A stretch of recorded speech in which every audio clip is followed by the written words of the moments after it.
Hello and welcome back to another evening of stories and adventures. Tonight, we are going deep, really deep. We are diving headfirst into the Marvel Cinematic Universe, but not in the usual way.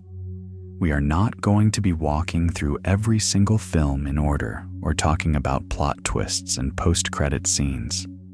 No, tonight is all about power. The kind of power that bends reality, devours planets, and holds the entire multiverse together with nothing but sheer will. We are going to be covering the most powerful characters the MCU has ever introduced. And trust me, there are some absolutely mind-blowing stories to tell here. So get comfortable, grab a blanket, settle into wherever you are right now, and just let this one wash over you. We are going to start way out at the edges of the cosmos, with forces so old and so vast that even the mightiest Avengers are just specks of dust in comparison. And then slowly, gently, we will work our way inward, through gods and monsters and sorcerers, until we reach the characters you probably know and love best. There is so much ground to cover, but there is no rush. We have got all night. And if you like what I do here and want a way to support the channel, consider subscribing down below. But for now, dim the lights, relax, and let us begin. Before we talk about any individual character, we need to start with the thing that defined the entire first saga of the MCU. The foundation that everything was built on. The reason Thanos did what he did. The reason half the universe turned to dust, and the reason Tony Stark gave his life. We need to talk about the Infinity Stones. Now, the Infinity Stones are not characters in the traditional sense. They do not have dialogue or motivations or arcs. But they are, without question, the single most important power system in the entire Marvel Cinematic Universe up to this point. They set the ceiling for what is possible. Every character we are going to talk about tonight is either connected to the stones in some way, or is powerful enough to rival them, and that is what makes them worthy of being on this list. So what are they exactly? The Infinity Stones are 6 immensely powerful objects tied to different aspects of the universe. According to the lore established in Guardians of the Galaxy, when the Collector explains their origin to Star-Lord and his crew on Nowhere, the stones were forged from the singularities that existed before the universe itself. Before the Big Bang, before time and space and matter as we understand it, there were these concentrated points of unimaginable energy. And when the universe came into being, those singularities were compressed and refined into 6 crystallized ingots. 6 stones, each one governing a fundamental aspect of existence. There is the Space Stone. This one has been kicking around the MCU longer than almost anything else. It first appeared disguised inside the Tesseract, that glowing blue cube that Red Skull was obsessed with in Captain America: The First Avenger. The Tesseract ended up in Odin's vault, then on Earth under the protection of S.H.I.E.L.D., then in Loki's hands during the Battle of New York, then back in Asgard's vault after Thor took his brother home. It bounced around for decades. The Space Stone allows its wielder to open portals, teleport across vast distances, and manipulate the fabric of space itself. It is the stone that gave Captain Marvel her powers, since Carol Danvers was exposed to an engine powered by the Tesseract when it exploded during a test flight. That energy rewrote her DNA and turned her into one of the most powerful beings in the galaxy. We will talk more about Carol later, but just keep that in mind. The Space Stone did not just move things around. It fundamentally altered a human being into something cosmic. Then there is the Mind Stone.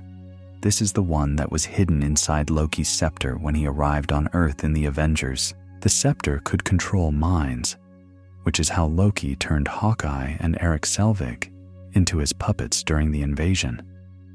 But the stone inside was capable of so much more. After the Battle of New York, the scepter ended up in Hydra's hands. They used it to experiment on human subjects, and the only two survivors of those experiments were Wanda and Pietro Maximoff.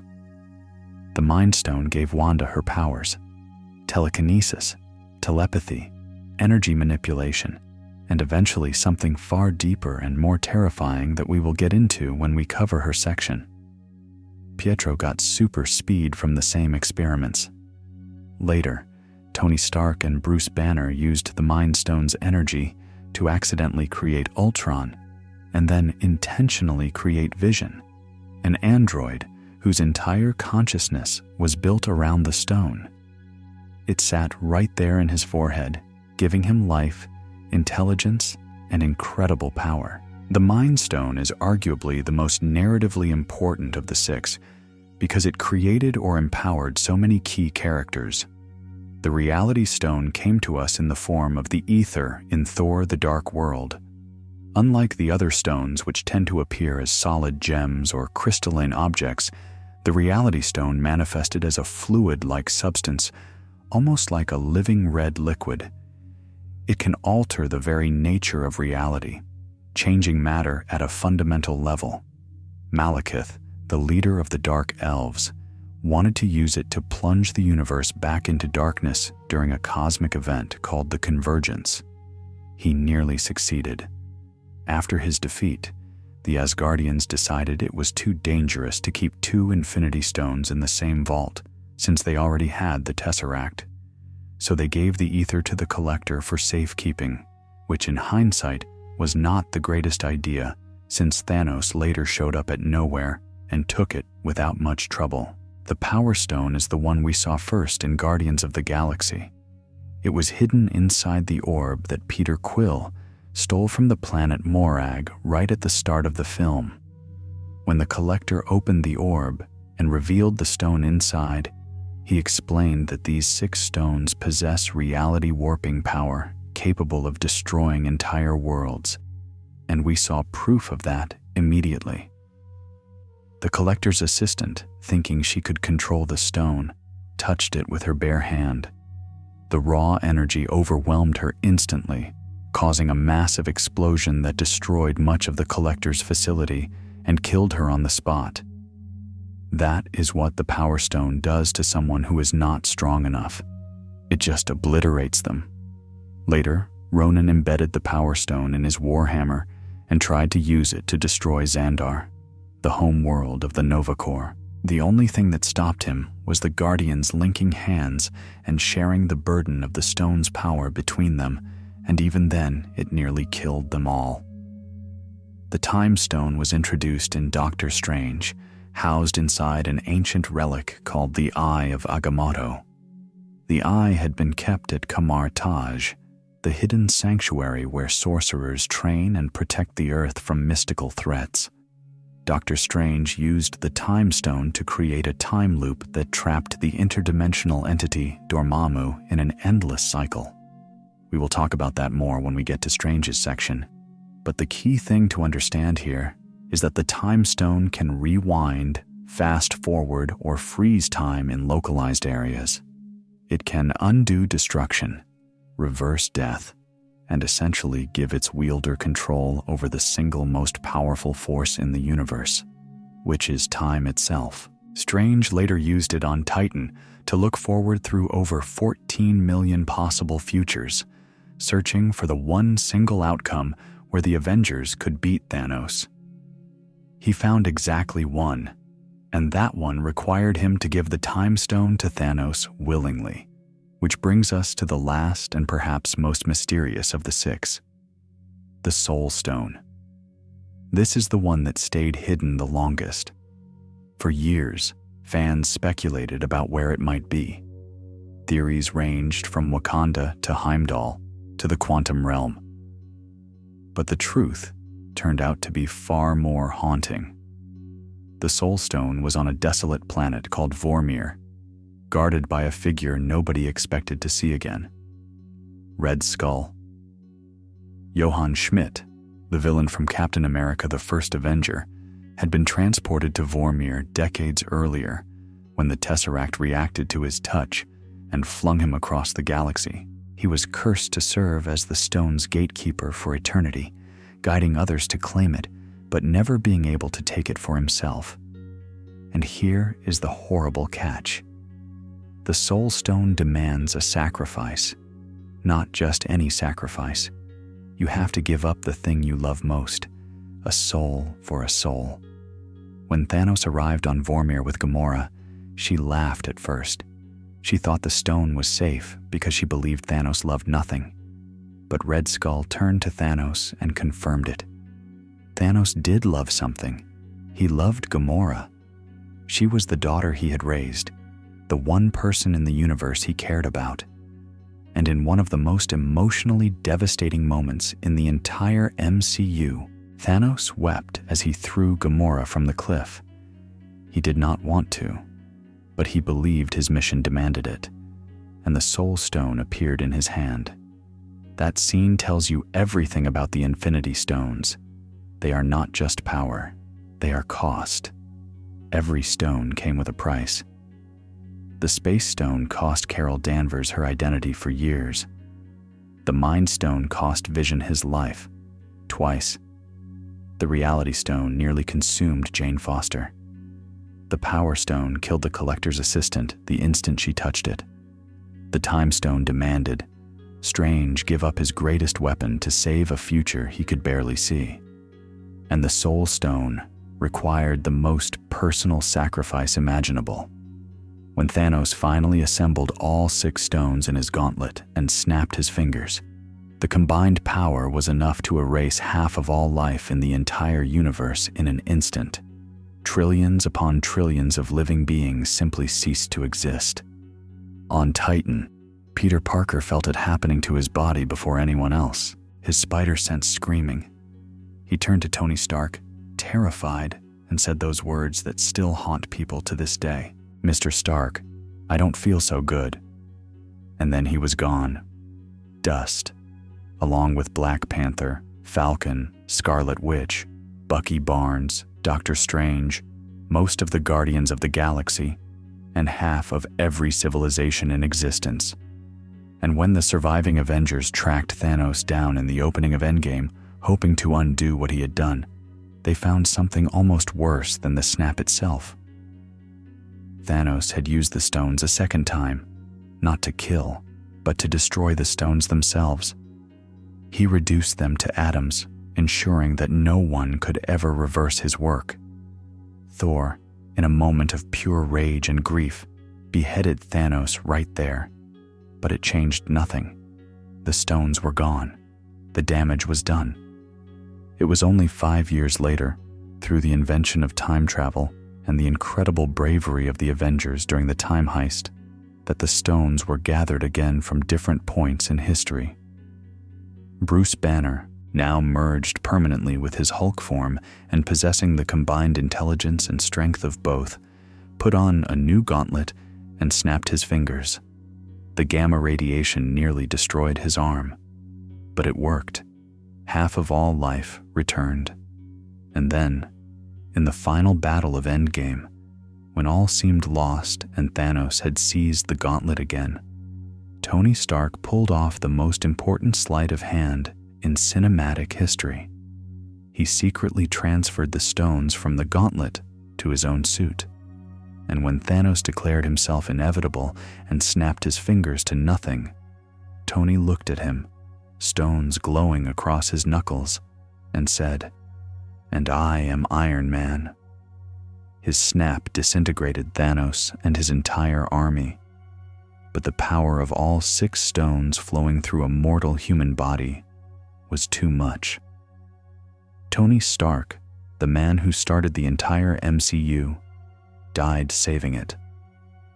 The stones were then returned to their proper points in time by Steve Rogers, who took the opportunity to stay in the past and live out the life he never got to have with Peggy Carter. And with that, the Infinity Saga came to a close. Now, the reason I wanted to start here is because the Infinity Stones established the power scale for the entire MCU. They are the benchmark. When we talk about characters being incredibly powerful from this point forward, what we mean is that they are operating at or near the level of the stones. Some of them derived their power directly from the stones. Others rival or even exceed that level through entirely different means. But the stones are the measuring stick. They showed us what the ceiling looked like, and everything that follows tonight is about the characters who live up near that ceiling or have crashed straight through it. So with that foundation set, let us move on. Because as powerful as the Infinity Stones are, they did not create themselves. Something far older, far larger, and far more alien is responsible for shaping the universe those stones exist in. And if you thought Thanos was intimidating, wait until we talk about the beings who view entire planets as nothing more than eggs waiting to hatch. The Celestials are among the oldest and most powerful beings in the Marvel Cinematic Universe. We are talking about entities so vast, so ancient, and so far beyond human comprehension that even calling them alive feels like an understatement. They are closer to forces of nature than they are to anything we would recognize as a person or a creature. And the most prominent Celestial we have encountered in the MCU so far is Arishem the Judge. Arishem was introduced in the 2021 film Eternals, and his presence completely redefined how we think about power in the MCU.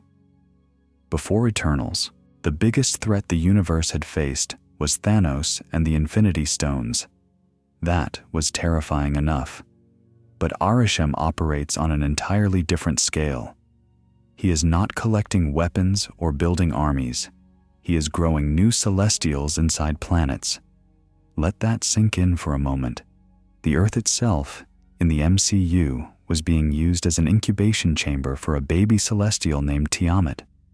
Every civilization that ever existed on Earth, every person who ever lived and died, every war fought and every song sung, all of it was part of a biological process designed to nurture a cosmic being growing in the planet's core. The Celestials reproduce by seeding worlds with life energy.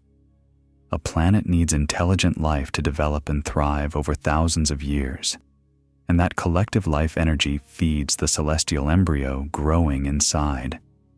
When the Celestial reaches full maturity, it emerges, and when it emerges, the planet is destroyed. Every living thing on it dies.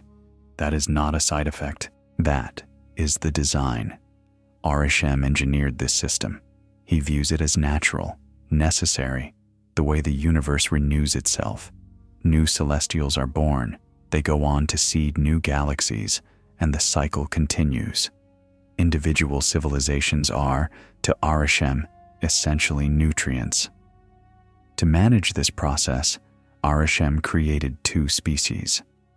The deviants, which were predatory creatures designed to cull the apex predators on seeded planets so that intelligent life could flourish without interference. And the Eternals, a group of incredibly powerful synthetic beings programmed to protect humanity from the deviants. The Eternals were sent to Earth approximately 7,000 years ago. They look human. They feel human emotions. They form bonds and relationships, and they love the people they protect. But they were given strict orders. Defend humanity from deviants. Do not interfere in human conflicts. Do not interfere in human wars or politics. And above all, do not prevent the emergence. That is what they called it, the emergence. The moment Tiamat would wake up and tear the planet apart. The heartbreaking thing is that the Eternals did not know any of this for most of their time on Earth. They genuinely believed they were protectors. They lived among humans through ancient Babylon, through the Gupta Empire in India, through Tenochtitlan, through Hiroshima. They watched civilizations rise and fall. They formed friendships. They fell in love. And all the while, they had no idea that the people they cared about were living on an egg that was going to hatch. When the truth finally came out, it was because their leader, Ajak, was murdered, and the person who killed her was not some outside threat. It was Icarus, one of their own. Icarus had known the truth about the emergence all along. He had been in direct contact with Arishem, and he believed that the Celestials' will was absolute, that Arishem's plan was more important than any individual planet or civilization. Icarus was willing to let every human being on Earth die because he believed it was the natural order. That is how powerful the Celestials' influence is. They do not just have physical power. They have the ability to make their creations believe in them so completely that even love and friendship are not enough to break the programming. The Eternals eventually chose to defy Arishem. They developed a device called the Uni-Mind, which merged the consciousness and power of multiple Eternals into one entity. The combined power of the group was enough to halt Tiamat's emergence and save the planet. But the cost was significant. Arishem appeared in Earth's orbit afterward. And when I say appeared, I mean his physical form was so enormous that it was visible from the surface of the planet. His hand alone was larger than continents. He looked down at the Earth the way you might look down at an anthill. And he took 3 of the Eternals, Circe, Phastos, and Kingo, as prisoners. He told them he would judge whether humanity was worth saving based on the memories he extracted from them. Their fate remains unresolved to this day, and this is the thing that makes the Celestials so terrifying. It is not just their size or their power, although both are almost incomprehensible. It is the indifference. Arishem does not hate humanity. He does not want to destroy the Earth out of malice. He simply does not care about it, not in the way we understand caring. To him, Earth is a resource, a stepping stone in a process that has been running since the beginning of the universe. That kind of power, the power to treat entire civilizations as disposable, is a level of threat that goes beyond anything the Avengers have ever faced. You cannot punch your way through a being like Arishem. You cannot outsmart him. He is older than your species. He created your protectors, and he is patient enough to wait for you to serve your purpose. Now, before we introduce the Celestials, I mentioned Nowhere, the mining colony where the Collector had his museum. Nowhere is actually the severed head of an ancient Celestial, just the head, and it is large enough to house an entire civilization inside it. Miners harvest the organic matter from the skull for rare and valuable resources. Think about that for a second. A being so large that its severed skull is a functioning city. That gives you a sense of the sheer scale we are dealing with. We should also quickly mention Ego, who claimed to be a Celestial in Guardians of the Galaxy Volume 2. Ego was different from Arishem and the others. He took the form of an entire planet. His consciousness was the planet. He could reshape its surface, create anything he wanted, and even project a humanoid avatar to walk among other species. We will give Ego his own full section later in this video, because his story and his motivations are fascinating and horrifying in equal measure. But for now, just know that the Celestials are not a monolith. They are individual beings with different personalities and different plans. Some of them want to nurture the universe according to their design, and some of them, like Ego, want to remake it entirely in their own image. So if the Celestials are the architects of the universe, what sits above them? What is more fundamental than the beings who seed galaxies with life? Well, the MCU has actually shown us the answer to that question, even if it was only briefly. And that answer is eternity. Eternity was introduced in Thor: Love and Thunder, the fourth Thor film, released in 2022. And while the movie itself had a very different tone from what we are about to discuss, this particular element of it was genuinely profound. Eternity, in the MCU, is the living embodiment of the universe, not a god, not a celestial, not an alien or a sorcerer or an enhanced being. Eternity is the universe. Every star, every planet, every atom, every moment in time, all of it is eternity. And eternity has a physical form, or rather, eternity can be reached by someone who is determined enough and powerful enough to travel to the center of existence. The villain of Love and Thunder was Gorr the God Butcher. Gorr was once a devout man, a believer who prayed to his God for salvation when his daughter was dying of illness and starvation. And when his God finally appeared before him, that God mocked his suffering, laughed at the idea of helping a mortal. In that moment of divine rejection, Gorr's faith shattered and was replaced by a burning hatred for all gods everywhere. A weapon called the Necrosword appeared before him, as if summoned by the sheer force of his rage, and it bonded with him. The Necrosword gave Gorr godlike power, and he used it to begin a campaign of divine genocide, hunting down and killing gods across the universe. But Gorr's ultimate goal was not to kill gods one by one. That would take too long. His plan was to reach eternity and make a wish, because that is what eternity can do. The first being to reach eternity's physical form at the center of the universe is granted a single wish. Anything, no limits, no conditions. Gorr intended to wish for the death of every god in existence. All of them, everywhere, across every realm and every dimension. Gone. Just like that. He nearly succeeded. Thor and his allies fought desperately to stop Gorr, but it was not through battle that the crisis was resolved. Thor, in the final moments, did not try to beat Gorr. Instead, he appealed to the man beneath the hatred. He reminded Gorr of his daughter, of the love that had driven him in the first place. And Gorr, standing before eternity with the power to unmake every god in the universe, chose a different wish. He wished for his daughter to come back. Eternity granted it. His daughter was reborn, and Gorr died at peace. The Necrosword's corruption finally released. Now, I want to dwell on the implications of this for a moment, because they are staggering. Eternity can grant any wish. Any wish. That means something exists in the MCU that can rewrite reality on command. Not with Infinity Stones, not with magic, not with technology. Just because. Eternity is the universe expressing agency over itself. It decided to bring a dead child back to life because someone asked it to.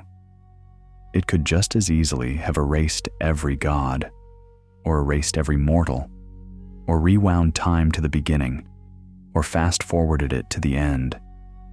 We have barely scratched the surface of what eternity means for the power structure of the MCU, and honestly, I am not sure even Marvel fully knows what to do with it yet. But the fact that it exists tells us something important. The ceiling is not the Infinity Stones. The ceiling is not the Celestials. The ceiling might not even have a ceiling. All right, so we have talked about the stones, the Celestials, and eternity. 3 tiers of cosmic power, each one more abstract and more overwhelming than the last. Now let us talk about something that is a little more tangible, a little more physical, something you can actually see coming, even if seeing it coming does not help you at all. Let us talk about Galactus. Galactus made his MCU debut in the Fantastic Four First Steps in 2025, and he immediately established himself as one of the most terrifying beings the franchise has ever introduced. Galactus is the devourer of worlds, That is not a metaphor.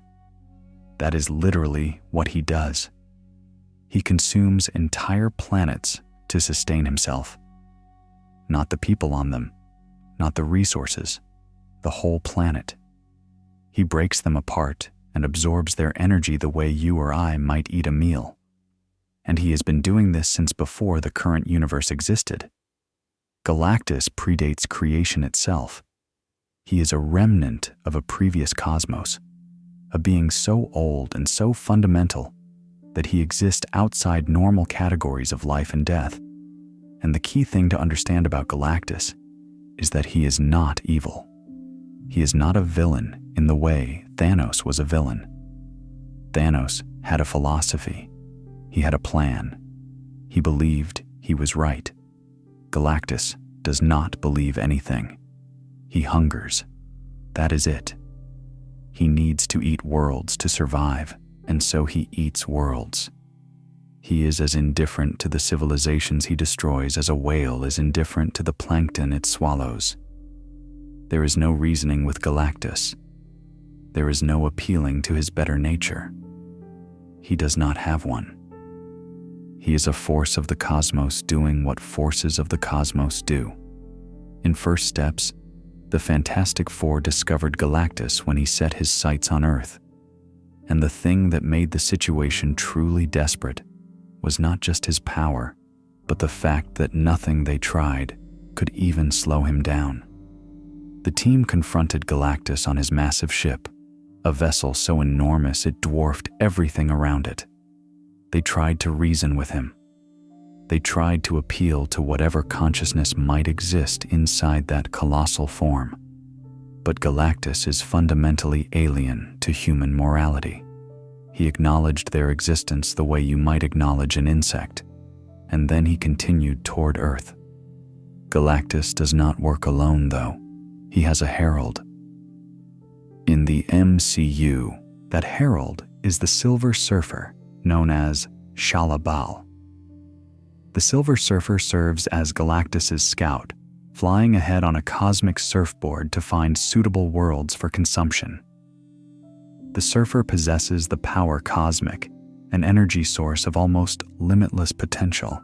She can fly faster than light, project devastating energy blasts, and survive in the vacuum of space indefinitely. The Silver Surfer is already one of the most powerful beings we have seen in the MCU, and she is essentially Galactus's employee. The climax of the film gave us one of the most jaw-dropping displays of power in MCU history. Sue Storm, the Invisible Woman, used her force field abilities to physically push Galactus through a portal. She did this alone. She shoved a being that devours planets across a dimensional threshold through nothing but the strength of her invisible barriers. The effort was so extreme that it killed her. She collapsed from the exertion, her body giving out entirely. And that is when something extraordinary happened. Sue and Reed Richards' newborn son, Franklin, demonstrated the full extent of his cosmic power for the first time. Baby Franklin, possessing the power cosmic in quantities that apparently rival or exceed Galactus himself, channeled cosmic energy through his tiny body and resurrected his mother. He brought her back from death. An infant, barely hours old, wielded enough power to undo death itself. Galactus had actually sensed Franklin's power from across vast distances of space and offered to spare Earth entirely if the Fantastic Four would surrender the child to him. He viewed Franklin as a source of energy superior to an entire planet. That tells you everything you need to know about how powerful Franklin Richards might eventually become. We are talking about a character who, as a baby, already rivals cosmic entities that have existed since before the universe began. In the end, it was the Silver Surfer herself who made the final sacrifice. Shalla-Bal broke free from Galactus's control and pushed the cosmic entity through the portal alongside herself, sealing it permanently. She chose humanity over her eternal servitude. She chose to sacrifice everything rather than let another world be devoured. And Galactus was sealed away, removed from this universe, at least for now. So to recap where we are, the Infinity Stones defined the power ceiling of the first saga. The Celestials operate above that ceiling, treating planets as incubators and civilizations as nutrients. Eternity is the universe itself and can grant any wish. And Galactus devours worlds to survive and has been doing so since before this universe existed. These are the cosmic forces that define the MCU's power structure. Everything else exists beneath them. But here is the thing. Sometimes the most interesting stories are not about the most powerful beings in an abstract sense.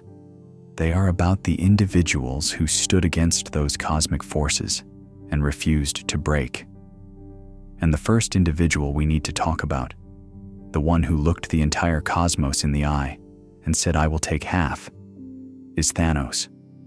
Thanos, the Mad Titan, the being who spent a decade lurking in the shadows of the MCU, pulling strings, sending servants, and patiently waiting for his moment. And when that moment came, he did not disappoint. He is, without question, the most iconic villain the Marvel Cinematic Universe has ever produced. And I think it is fair to say he is one of the greatest film villains of the 21st century period. Not because he is the most powerful, though he is certainly up there, but because he believes he is right. And the scary part is that you can almost follow his logic. Thanos first appeared in the post-credits scene of the original Avengers film back in 2012. The Chitauri commander reports back to a mysterious figure about the failure of the invasion and the power of the Avengers. And this figure, whose face we barely see, just smiles. He is not worried. He is not angry. He is intrigued. That smile told you everything. This was not someone who would panic over a setback. This was someone who operated on a timescale so vast that a single failed invasion was barely a footnote. For 6 years after that, Thanos was the ghost haunting the MCU. He was behind Loki's invasion. He sent Ronan after the Power Stone. He raised Gamora and Nebula as weapons. He dispatched the Black Order to retrieve the stones he could not get himself. Every major cosmic event in the MCU was, in some way, connected to his grand plan. And when he finally stepped onto the screen as the primary antagonist in Avengers Infinity War, he did so with a level of presence and gravitas that immediately justified all those years of build-up. The first thing we see Thanos do in Infinity War is attack the Asgardian refugee ship. These are the survivors of Ragnarok, people who just barely escaped the destruction of their entire homeworld, and Thanos annihilates them. Heimdall, the all-seeing guardian of the Bifrost, tries to defend his people and manages one last act of defiance by sending the Hulk to Earth via the Bifrost before Thanos kills him. And then Thanos turns his attention to Loki. Now here is where we get our first real measure of just how dangerous Thanos is in a fight. This is before he has collected most of the stones. He has only the Power Stone at this point. And yet, in the opening minutes of the film, he beats the Hulk in hand-to-hand combat. The Hulk, the same Hulk who caught a Chitauri Leviathan with a single punch, the same Hulk who went toe-to-toe with Thor, and Thanos dismantles him with what looks like trained, methodical brutality. He is not just strong, he is a skilled fighter. He reads the Hulk's wild haymakers, sidesteps them, and systematically takes him apart with combinations and grapples. The fight is so traumatic for the Hulk that Banner cannot transform again for most of the film. Think about what that means. Thanos beat the Hulk so badly that the Hulk himself was afraid to come back. After claiming the Space Stone from Loki, Thanos kills Loki by choking him to death with one hand, while Loki tries one last futile trick. The god of mischief, who had survived everything the MCU had thrown at him up to that point, who had faked his death multiple times, who always had one more scheme up his sleeve. Thanos just crushes his throat. No fanfare, no dramatic speech, just cold, efficient violence. And then he moves on. From there, Thanos systematically collects the remaining stones, and each acquisition reveals something about who he is. He goes to nowhere for the reality stone, and he takes it from the collector without apparent difficulty. He goes to Vormir for the soul stone, and as we discussed earlier, he sacrifices Gamora, the daughter he raised and genuinely loved, because his mission demands it.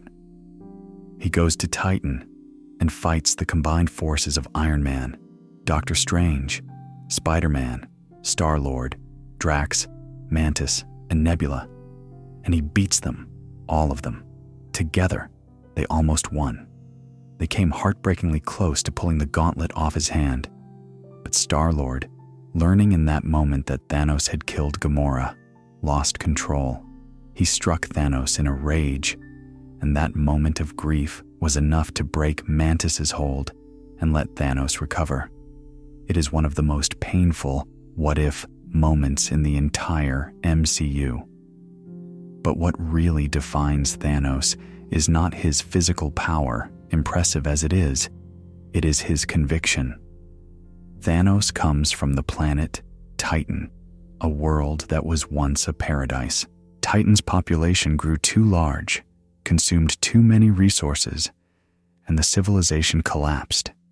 Everyone died. Thanos was one of the only survivors, and the experience broke something in him. He became convinced that the universe itself was on the same trajectory.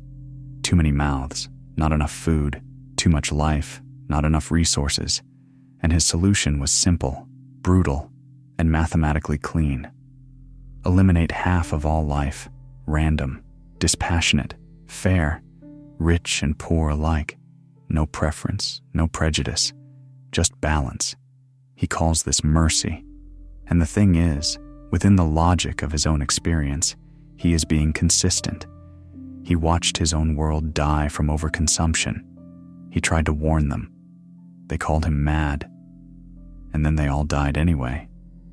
So when he looks at the universe and sees the same patterns repeating on a cosmic scale, he is not being cruel for cruelty's sake. He genuinely believes he is the only one willing to do what needs to be done. He sees himself as a savior, and that is what makes him so compelling and so terrifying. He is not twirling a mustache. He is weeping while he murders his daughter because he thinks it will save trillions. The snap itself is the single most consequential event in the history of the MCU. Thanos assembles all 6 Infinity Stones, arrives in Wakanda where the final battle is raging, and walks through the combined might of the Avengers and the Wakandan army like they are nothing. Black Panther leaps at him. Thanos swats him aside. Captain America grabs his gauntlet with both hands, and in a moment that genuinely shocks Thanos, manages to hold him back for a few seconds. Thanos actually looks surprised. But it is not enough. Nobody is enough. Wanda Maximoff destroys the Mind Stone in Vision's forehead, killing the man she loves in a desperate attempt to keep the last stone from Thanos. And then Thanos uses the Time Stone to rewind the moment, undo Wanda's sacrifice, and rip the stone from Vision's head. He kills Vision twice in front of Wanda because the first death was not useful to him. With all 6 stones assembled, Thanos snaps his fingers. The act requires immense power. Even with his Titan physiology, it nearly kills him. The gauntlet is seared and damaged. His arm is visibly injured. But it works. Half of all life in the universe vanishes, and the way the film shows it happening is devastating.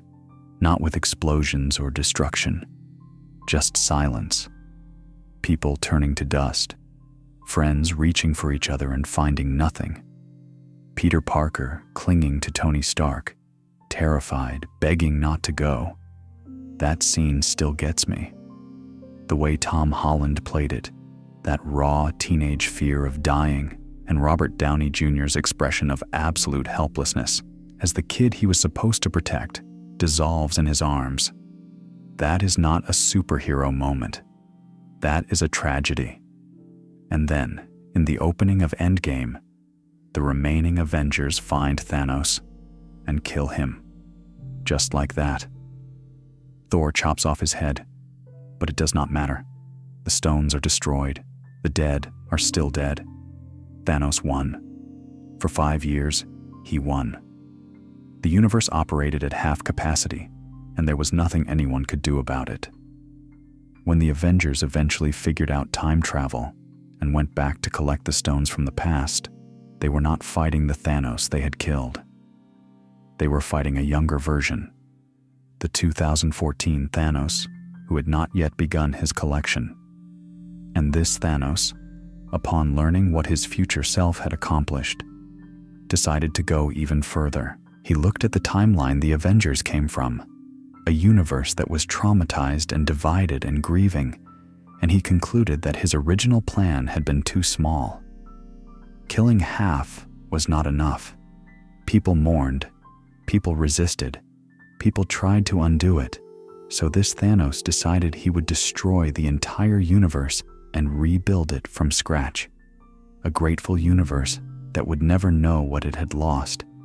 A fresh start. That escalation shows us the ego lurking beneath the philosophy.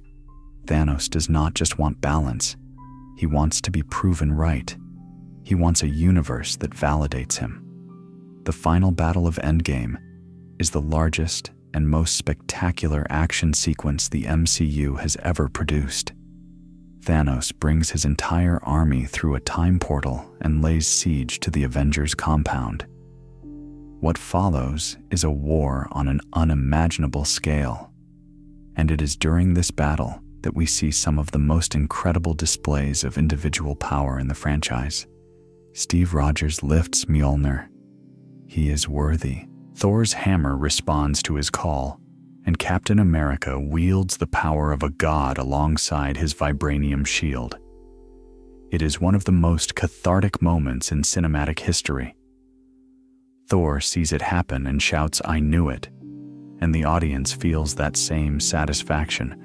We always suspected Steve was worthy. Now we know. Wanda Maximoff confronts Thanos directly during the battle, and what happens next is extraordinary. She nearly destroys him by herself. Powered by rage and grief over Vision's death, Wanda unleashes her chaos magic on Thanos with such ferocity that the Mad Titan, this being who had defeated the Hulk, overpowered Thor, and shrugged off armies, is actually being torn apart. He cannot fight back. He is losing. Thanos, for the first time in the entire saga, looks afraid. He has to call in an orbital bombardment from his own warship, raining fire down on his own troops, just to escape Wanda. That is how powerful she is. We will talk about Wanda in much more detail soon. But that moment needs to live here in Thanos' section too, because it shows us the limit of his power. He is beatable. But it took the most powerful Avenger at her absolute angriest to do it. Captain Marvel arrives and destroys Thanos' warship by flying straight through it, just punches a hole right through the entire vessel with her body. She then faces Thanos directly and holds her own against him, even while he wields the full gauntlet. He headbutts her, and she does not even flinch. Thanos has to pull the Power Stone directly out of the gauntlet and punch her with it as a bare weapon to knock her away. Without that specific stone, he could not have stopped her. And then Tony Stark, the man who started everything. The man who flew a nuke through a portal in the first Avengers film and barely survived. The man who built a suit of armor in a cave with a box of scraps. Tony sees the moment. Doctor Strange catches his eye and holds up one finger. One. the one outcome in 14,605,000 where they win. And Tony knows what it means. He grabs the stones off the gauntlet while Thanos is distracted and integrates them into his own suit. Thanos snaps his fingers and nothing happens. He looks at his empty gauntlet in confusion, and Tony, stones glowing across his knuckles, bleeding, dying, looks at him and says the line that closes the entire saga. "And I am Iron Man." He snaps. Thanos and his entire army turn to dust, and then Tony dies. There is a funeral scene at Tony's lake house that is one of the most emotionally powerful sequences Marvel has ever produced. Every hero gathers. Every face you have seen across a decade of films stands in silence. The original arc reactor, the one that started it all in that cave in Afghanistan, floats on the water surrounded by flowers. It is quiet. It is respectful. And it is the end of an era. Thanos pushed the MCU to its absolute limit. He forced the heroes to sacrifice everything. He killed half the universe. He broke the Avengers.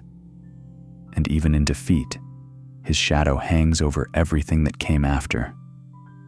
Because the question Thanos asked, whether the universe can sustain itself, whether there are limits to growth, whether someone needs to make the hard choice that nobody else will, those questions do not go away just because the man who asked them turned to dust. Thanos is gone, but the void he left behind shaped every story the MCU has told since. And speaking of characters who have undergone the most dramatic transformations in MCU history, let us move on to someone who started as a villain in the very first Avengers film and ended up becoming arguably the single most powerful being in the entire multiverse. Let us talk about Loki. Loki Laufeyson, the god of mischief, the prince of Asgard, the villain who tried to conquer Earth with an alien army, the trickster who faked his death more times than anyone can count, the brother who could never quite escape Thor's shadow. And now, as of the finale of his own television series, the being who holds the entire multiverse together from a throne at the end of time. If you had told me back in 2012 that the guy who got ragdolled by the Hulk in Stark Tower would one day become the most powerful entity in the Marvel Cinematic Universe, I would have laughed. But here we are. And honestly, it is one of the most beautiful character arcs in all of fiction. Let us start at the beginning. Loki was introduced in the first Thor film in 2011. He was the adopted son of Odin, raised alongside Thor in the golden halls of Asgard. But Loki was not Asgardian. He was a frost giant, a member of the species Odin had defeated in war centuries earlier. Odin took baby Loki from Jotunheim, either as an act of compassion or as a political tool, depending on how charitable you want to be, and raised him as his own. But Loki always knew something was different. He was slimmer, quieter, more clever than the other Asgardians. He relied on magic and illusion, where Thor relied on brute strength, and he was always in his brother's shadow. When Loki discovered the truth about his heritage, it shattered him. He felt like an outsider in the only family he had ever known. And that pain, that sense of being unwanted and lied to, drove every terrible thing he did for the next decade of films. He tried to destroy Jotunheim. He invaded Earth with the Chitauri. He faked his death and impersonated Odin to rule Asgard. He schemed and betrayed and manipulated everyone around him because he was terrified that if he stopped performing, if he stopped trying to prove himself, he would have to face the fact that he did not know who he was. The Loki we follow in his television series is a variant. Not the Loki who gradually softened over the course of the Thor films and eventually died a hero at Thanos' hands. This is the 2012 Loki who stole the Tesseract during the Avengers time heist and created a branch in the timeline. He was immediately captured by the Time Variance Authority, an organization that exists outside of normal time and space, tasked with maintaining the sacred timeline, a single approved flow of events dictated by a being called He Who Remains. The TVA introduced Loki to a terrifying reality. Everything he had ever done, every victory and defeat, every choice he thought he made, was part of a script. The sacred timeline was not a natural phenomenon. It was a curated narrative maintained by He Who Remains, a variant of a man named Kang, who had won a multiversal war against infinite versions of himself and decided that the only way to prevent another war was to prune every timeline that deviated from his approved path. Trillions of lives erased, entire realities deleted, all to prevent the possibility of another Kang rising to power. Loki spent the first season unraveling this truth alongside Sylvie, a female variant of himself who had been hunted by the TVA since childhood. Together, they reached the Citadel at the end of time and confronted He Who Remains. And Sylvie killed him. She drove a blade through his chest because she believed that no one had the right to dictate the fate of every living being in every universe. It was an act of radical freedom, and it broke everything. With He Who Remains dead, the sacred timeline began to branch uncontrollably. Infinite timelines, infinite possibilities, infinite versions of Kang all starting to emerge. The temporal loom, the device at the heart of the TVA that processed the timeline into a single manageable thread, could not handle the load. It was failing, and if it failed completely, every branch, every timeline, every universe would simply cease to exist, not just pruned, annihilated. Season 2 of Loki is, at its core, a story about a man trying to save everyone and running out of options. Loki developed an ability called time slipping, which allowed him to move through time, visiting different moments and different versions of events. He used this ability to try hundreds, maybe thousands of different approaches to fixing the loom. He worked with a TVA engineer named Ouroboros and a scientist named Victor Timely, who was himself a variant of He Who Remains. They built devices. They tried repairs. They tried workarounds. Nothing worked. The loom kept failing. The timelines kept dying. And then Loki went back further. He went back to the moment Sylvie killed He Who Remains, hoping to talk her out of it. He tried, over and over again, hundreds of times, maybe more. He relived that moment from every angle, trying every argument, every emotional appeal, every logical framework. Sylvie would not budge. And He Who Remains, smiling that infuriating smile, told Loki the truth. There were only two options. Let the sacred timeline continue under He Who Remains' control, which meant sacrificing free will for stability, or let the timeline branch freely and watch everyone die when the loom failed. Loki refused to accept either option. He went back even further, all the way to his first day at the TVA, to the moment he met Mobius, the agent who had become his closest friend. And he asked Mobius a question that cut to the heart of everything.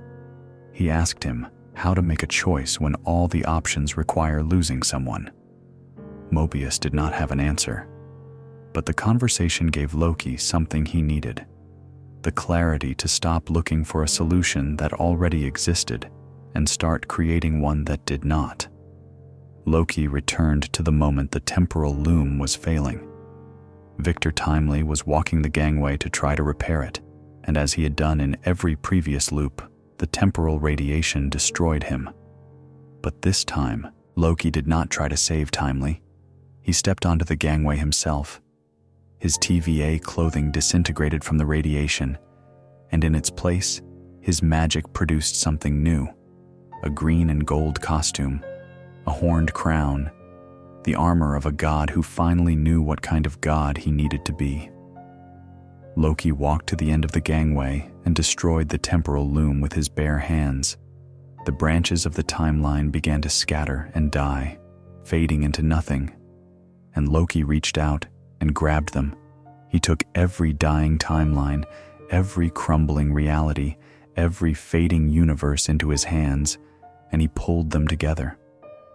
He walked through a portal to the Citadel at the end of time, dragging the entire multiverse with him. And he sat down on a throne. And from that throne, he wove the timelines into a tree. A massive, living, glowing structure with roots and branches stretching in every direction. A new Yggdrasil, the world tree from Norse mythology, the tree whose branches hold the 9 realms together. Except this tree holds everything together. Every universe, every timeline, every story. Loki became the god of stories. He is no longer the god of mischief. He is the living anchor of the multiverse. The entire structure of reality is maintained by his will, his magic, and his sacrifice. He sits alone at the end of time, holding everything together, and no one knows he is there. Mobius does not know. Sylvie does not know. The TVA continues its work, now tracking variants of Kang instead of pruning timelines, and Loki watches over all of it in silence. The parallels to his comics counterpart are deliberate. In the comic series Loki, Agent of Asgard, Loki shed his identity as the god of lies by recognizing that lies are just stories, and stories can be rewritten by the one who tells them. He became the god of stories, a being who exists outside the normal multiverse and preserves the narratives of everyone who has ever lived. The MCU version captures that same idea, but grounds it in a deeply personal sacrifice. Loki spent his entire life wanting a throne, and he got one. But it is a throne of burden, not glory. It is the loneliest seat in existence. Marvel producer Kevin Wright, when asked whether Loki should now be considered the god of stories or the god of the multiverse, declined to choose, suggesting that internally at Marvel Studios, he is viewed as both. Multiple outlets and analysts have described him as the most powerful active being in the MCU, and it is hard to argue otherwise. He is literally holding reality together. Without him, everything ends. That is where Loki's story stands right now. The trickster who once screamed, "I am burdened with glorious purpose while trying to enslave humanity," has, after a journey spanning over a decade of films and 2 seasons of television, found out what glorious purpose actually looks like. And it looks like sitting alone in the dark, holding the universe together, because no one else can. And because the people you love deserve the chance to live free, even if they never know what you gave up for them. I think about that a lot, honestly, and I think it is one of the most beautiful endings any character in the MCU has ever been given, even if it also happens to be one of the saddest. All right, let us shift gears a little. We have been talking about cosmic scale, about beings who hold universes in their hands and eat planets for breakfast. Now, I want to talk about a different kind of power. The kind that comes not from cosmic inheritance or ancient technology, but from grief, from loss, from a pain so deep and so unprocessed that it rewrites reality itself. Let us talk about Wanda Maximoff, the Scarlet Witch. Wanda's story in the MCU is, I think, the most tragic arc in the entire franchise. More tragic than Tony. More tragic than Natasha. More tragic even than Loki, though his comes close. Because Wanda never asked for any of it. She never wanted power. She never wanted to be a weapon. She just wanted a home, a family, and someone to love. and the universe took all of those things from her over and over again until the grief finally consumed her. Wanda and her twin brother Pietro grew up in Sokovia, a small, fictional Eastern European country that had been torn apart by war. When they were 10 years old, a Stark Industries missile hit their apartment building. Their parents were killed instantly. Wanda and Pietro were trapped in the rubble for 2 days, staring at a second unexploded Stark missile that sat just feet away from them, the name Stark printed on the side. For 2 days, they waited to die. They survived. But the experience left Wanda with a hatred of Tony Stark and the Avengers that would define the next chapter of her life.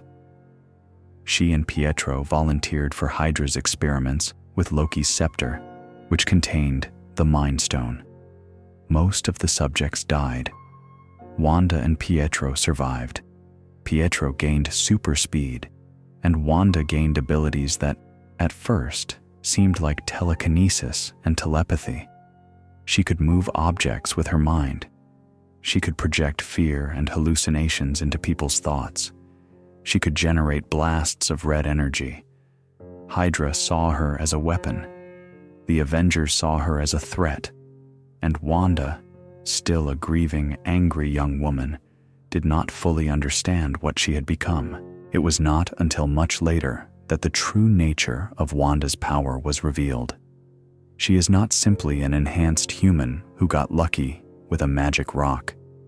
The Mind Stone did not give Wanda her power. It unlocked something that was already there. According to the Darkhold, the Book of the Damned that plays a major role in her later story, Wanda is the Scarlet Witch, a being prophesied to wield chaos magic, a form of power so old and so fundamental that it predates most of the sorcery practiced by the masters of the mystic arts. The Scarlet Witch is not a title. It is a designation, a cosmic role, and Wanda was born to fill it. But that knowledge came later. In the films, we watch Wanda grow step by painful step. She joins the Avengers after helping them defeat Ultron, but not before her brother is killed saving Hawkeye during the final battle in Sokovia. Pietro steps between Clint and a barrage of gunfire and takes every bullet. He dies in the street with a look of surprise on his face.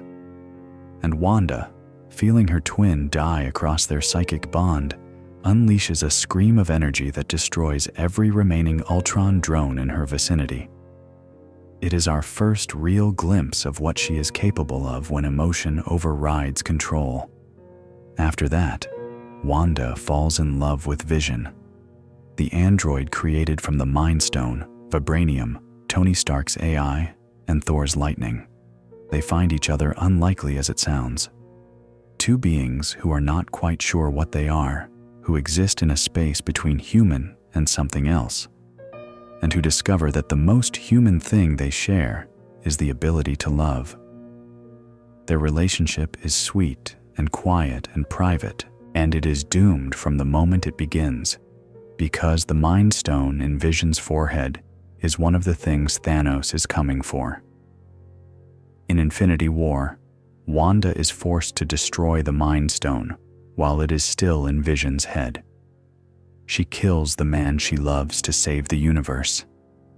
She uses her power to shatter the stone while Vision tells her it is all right, while he looks at her with nothing but love and acceptance, even as his body begins to break apart. And she does it. She succeeds. Vision dies. The stone is destroyed. And then Thanos rewinds time. He uses the Time Stone to undo what Wanda just did. Vision is alive again. The stone is intact, and Thanos rips it out of Vision's forehead with his bare fingers, killing him a second time right in front of Wanda. She had to kill the love of her life, and it did not even matter. Thanos erased her sacrifice like it was nothing. Wanda was snapped away seconds later. She was gone for 5 years. And when she came back, when Hulk's snap brought her back to life, the first thing she did was go straight for Thanos, and she almost killed him. As we talked about in the Thanos section, Wanda nearly tore the Mad Titan apart with her bare hands during the Battle of Earth. She was ripping him to pieces. His armor was cracking. His body was lifting off the ground. He could not stop her. The most powerful villain the MCU had ever seen, the being who had defeated the Hulk and collected all 6 Infinity Stones, was helpless against a grieving woman who had just had enough. Then came WandaVision, and this is where things get truly heartbreaking. After the battle, after Tony's funeral, after everyone went home, Wanda went to the sword facility where Vision's body was being kept. She wanted to bury him, to say goodbye. But Sword would not release the body. They were studying it, taking it apart, treating the man she loved like a piece of technology. Wanda left. She drove to Westview, New Jersey, to a plot of land that Vision had bought for them, a place where they were going to build a house and grow old together. And standing on that empty lot, surrounded by the ruins of a dream that would never come true, Wanda's grief finally broke through every barrier she had. Her chaos magic erupted outward and transformed the entire town of Westview into a sitcom reality. She rewrote the lives of every person in the town, turning them into characters in a television show. She created a new Vision from her own magic. She created 2 children, Billy and Tommy. She built the life she was supposed to have, and she trapped an entire community inside it. The thing is, Wanda did not do this consciously. Not at first. The Hex, as Sword called the energy barrier around Westview, was not a deliberate act of villainy. It was an unconscious expression of grief so powerful that it warped reality without her even trying. That is the level of power we are talking about. Wanda Maximoff was so sad that she accidentally rewrote a town. When she finally realized what she had done, when she understood that the people of Westview were suffering, trapped in roles they had not chosen, living out a fantasy that was not theirs, she had to make the hardest choice imaginable. She had to let it go. She had to let Vision die again. She had to let her children disappear. She had to undo the only happiness she had known since Sokovia, because keeping it meant hurting innocent people. And she did it. She dropped the Hex. Vision faded. The boys were gone. And Wanda walked out of Westview alone, more powerful and more broken than ever. And then came Doctor Strange in the Multiverse of Madness. And this is where Wanda became, for a brief and terrifying period, the most dangerous being in the MCU. The Darkhold, the book of dark magic that she had acquired at the end of WandaVision, corrupted her completely. It fed on her grief and her longing for her children, and convinced her that somewhere in the multiverse there was a reality where Billy and Tommy were real, where she could be their mother. All she had to do was find America Chavez, a teenager with the power to punch portals between universes, and use that power to travel to the right reality. What followed was a rampage. Wanda attacked Kamar Taj, the sanctuary of the sorcerers, killing many of them. She pursued Strange and America across the multiverse. And when they reached Earth 838, an alternate reality with its own team of heroes called the Illuminati, Wanda destroyed them all. The Illuminati of Earth 838 included some of the most powerful heroes in any universe. Reed Richards, the brilliant leader of the Fantastic Four; Black Bolt, a king whose voice could level cities; Captain Carter, the super soldier of her world; Professor Charles Xavier, the most powerful telepath on the planet; and Captain Marvel, in this case Maria Rambeau, wielding cosmic power similar to Carol Danvers. These were not weak characters. These were the protectors of an entire reality. Wanda killed every single one of them. She closed Black Bolt's mouth with her magic, causing his own sonic power to implode his skull. She tore Reed Richards apart. She snapped Captain Carter in half. She broke Xavier's neck inside his own mind while he was trying to fight her telepathically. She crushed Captain Marvel with raw chaos energy. All of them. In minutes. Without breaking a sweat. It was genuinely shocking. The Scarlet Witch, powered by the Darkhold, was operating at a level that made the Illuminati look like amateurs. In the end, it was not a fight that stopped Wanda. It was her children. America Chavez showed Wanda the reality she wanted to reach, and in that reality, the other Wanda's children saw her. They saw what she had become, and they were terrified of her. The children she had done all of this for, the children she had killed for and destroyed worlds for, they looked at her with fear and revulsion. That broke through the Darkhold's corruption. Wanda saw herself clearly for the first time since Westview and realized what she had become. In her final act, Wanda chose to destroy every copy of the Darkhold across every universe. She collapsed Mount Wundagore, the source of the book's power, and seemingly destroyed herself in the process. Whether she survived is still ambiguous, but her sacrifice ensured that the Darkhold would never corrupt anyone again. Wanda Maximoff might be the single most powerful Avenger the MCU has ever produced. She nearly killed Thanos alone. She rewrote reality without trying. She destroyed the Illuminati in minutes. And the only thing that could stop her was not a stronger hero or a more powerful weapon. It was the love she had for her children, reflected back at her as fear. That is the kind of power that transcends tier lists and rankings. It is the kind of power that comes from the deepest, most painful parts of being human. If Wanda represents the danger of magical power unmoored from discipline, then Dr. Stephen Strange represents the opposite end of that spectrum. Strange is what happens when someone with an ego the size of a planet, a mind sharp enough to match it, and hands that used to perform miracles in an operating room discovers that the universe is far larger and far stranger than he ever imagined. And instead of being broken by that realization, he learns to master it. Before he was a sorcerer, Stephen Strange was a neurosurgeon. Not just any neurosurgeon. One of the best in the world. He was arrogant about it too. Brilliantly. Insufferably arrogant. He chose his cases based on how much they would enhance his reputation. He dismissed patients he considered beneath him. He valued his hands, his precision, and his intellect above everything else, including the people around him. And then a car accident destroyed his hands. The nerves were shattered beyond what modern medicine could repair.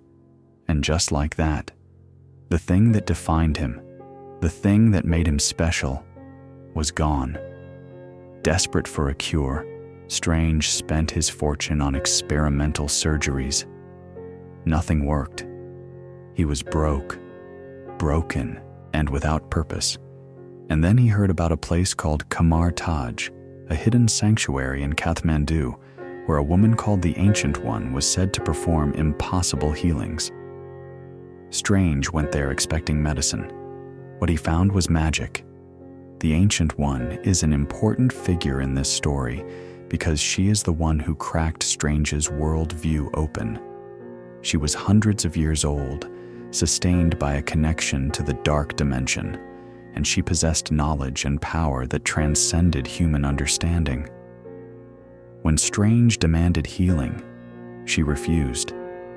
Instead, she ripped his astral form from his body and showed him the truth of reality, that our world is one of many infinite dimensions, that there are forces and beings out there that make human civilization look like a sandcastle. Strange resisted at first. He was a scientist. He did not believe in magic, but his desperation won out, and he began to learn the mystic arts. And here is what makes Strange truly exceptional. He is not the most naturally gifted sorcerer.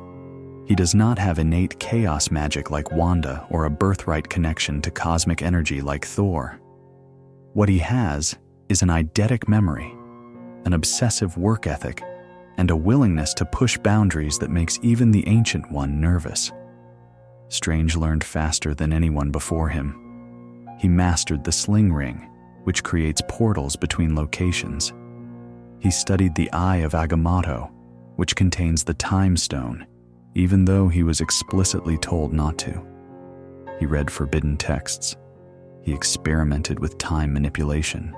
He did things that Mordo, the Ancient One's most loyal student, considered dangerously reckless. And when the crisis came, when the rogue sorcerer Caecilius tried to summon Dormammu and merge the dark dimension with Earth, Strange was the one who stopped it. Not with brute force, not with a bigger spell, with cleverness. He flew into the dark dimension, a place where time does not exist, and used the Time Stone to create a time loop. He confronted Dormammu directly and said the words that have become iconic. "Dormammu, I have come to bargain." Dormammu killed him, and Strange came back. Dormammu killed him again, and Strange came back. Over and over, an infinite loop. Strange was willing to die 1,000, 1,000,000, an infinite number of times to trap Dormammu in a stalemate. And eventually, Dormammu, a being that devours entire dimensions, gave in. He agreed to leave Earth alone, not because Strange was stronger, but because Strange was more stubborn. That moment defines who Doctor Strange is as a character. He does not win because he is the most powerful. He wins because he outthinks his opponents, and because he is willing to pay a cost that no one else would accept. When he faced Thanos on Titan in Infinity War, he used the Time Stone to look forward through over 14 million possible futures, searching for the one outcome where the Avengers won. He found exactly one, and that one required him to give the Time Stone to Thanos willingly. It required him to let half the universe die. It required Tony Stark to eventually sacrifice himself. Strange saw all of that. He knew what the cost would be, and he made the call anyway. When Tony looked at him and asked how many futures they won, Strange held up one finger, 1 in 14,605,000. And then he let Thanos take the stone because that was the only path to victory. In Multiverse of Madness, Strange went even further. He dreamwalked into the body of a dead variant of himself, animating a corpse with his own consciousness, using forbidden magic to fight the Scarlet Witch. He accessed the Darkhold despite knowing what it could do to him. He confronted cosmic-level threats across multiple dimensions, and he came out the other side with a third eye on his forehead, a mystical marking indicating permanent changes to his magical nature. Strange is no longer just a sorcerer. He is something evolving, something that even he does not fully understand yet. What I find fascinating about Strange is his role in the MCU's power structure. He is not the strongest character, not by a long shot. Wanda proved that in Multiverse of Madness. She broke through his defenses and overpowered him repeatedly. Thanos, with 4 stones, swatted him aside on Titan. But Strange is arguably the most important character when it comes to navigating existential threats, because his power is strategic, not just destructive. He sees possibilities. He calculates outcomes. He makes the hard choices that save the universe, even when those choices cost him everything. In a roster full of gods and monsters, Stephen Strange is the chess master, and sometimes the chess master is more dangerous than the king. All right, now let us talk about someone who has been here since nearly the very beginning, someone whose journey through the MCU has been one of the most dramatic character evolutions we have ever seen. He started as an arrogant prince, became a wandering god, broke under the weight of loss, and eventually rediscovered what it means to be worthy. Let us talk about Thor. Thor Odinson was introduced in the first Thor film in 2011, and at that time, he was kind of insufferable. Charming, sure, funny, in a fish-out-of-water way when he landed on Earth. But fundamentally, he was a spoiled prince who thought being strong was the same as being good. He wanted to be king because he thought he deserved it. He charged into Jotunheim, the realm of the frost giants, because he wanted a fight. And his recklessness nearly started a war that would have destroyed Asgard. Odin, his father, saw what Thor could not see about himself. That bravery without wisdom is just violence.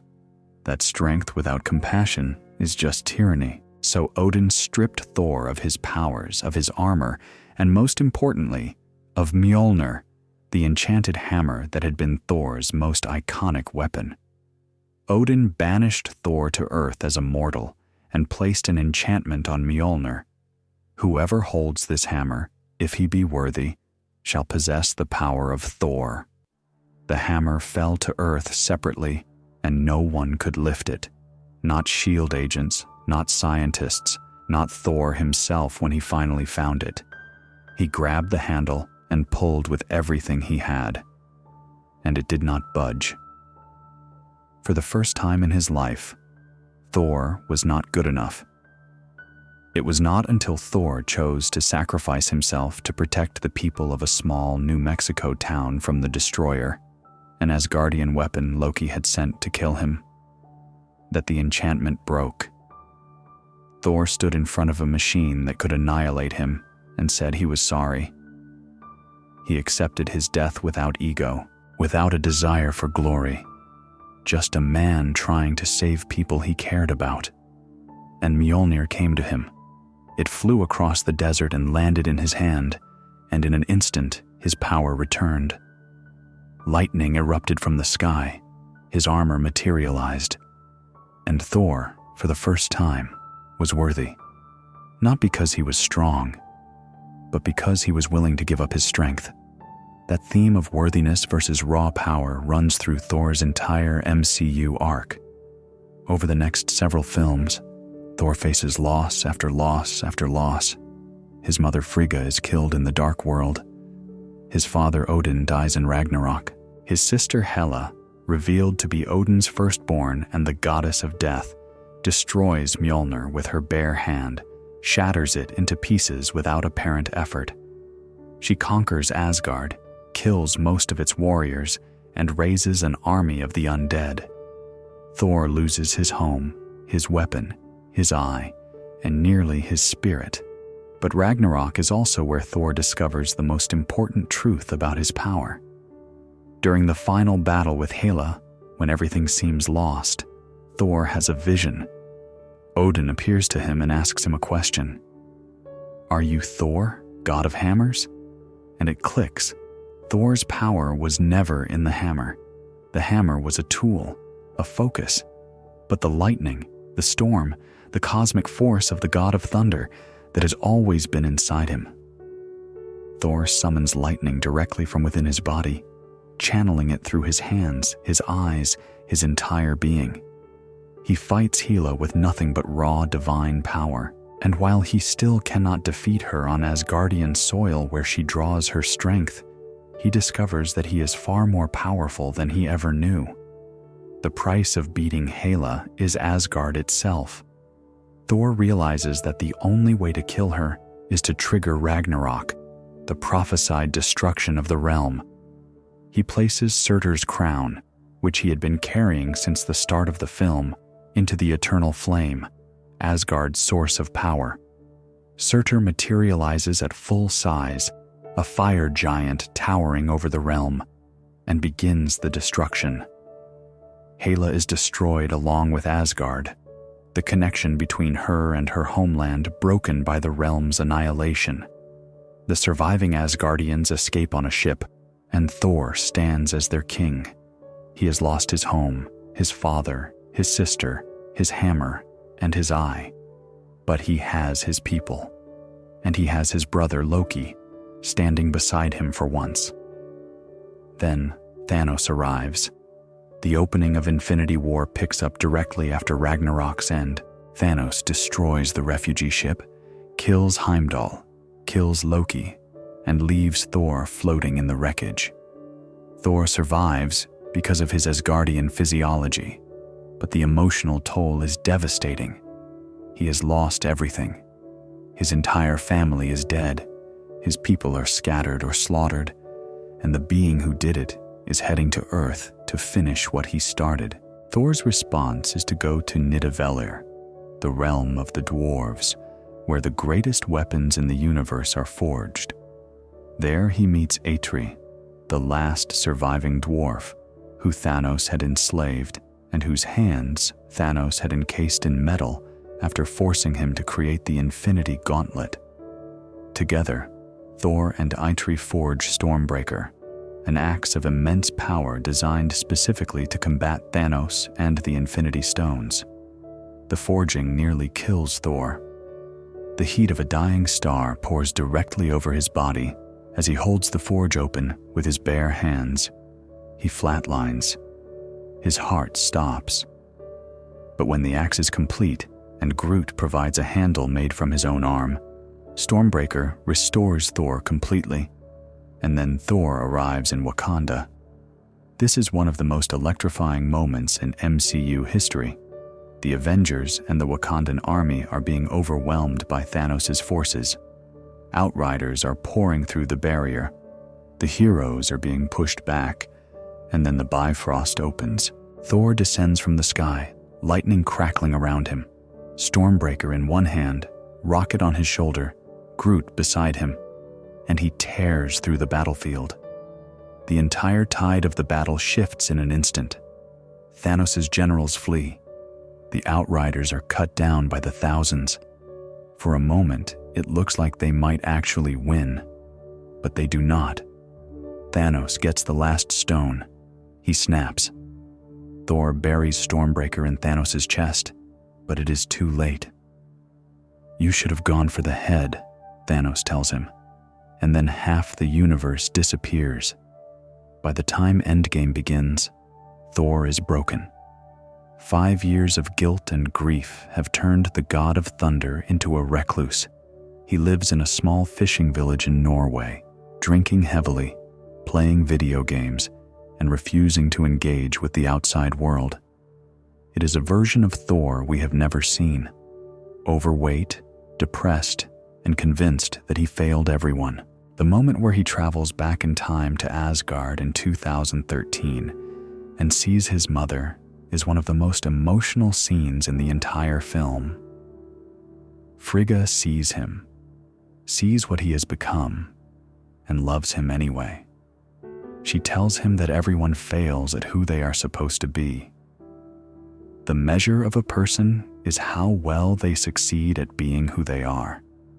And when Thor reaches out his hand and Mjolnir comes to him across the timeline, responding to his call despite everything, despite years of self-doubt, Thor whispers 2 words, "I'm still worthy."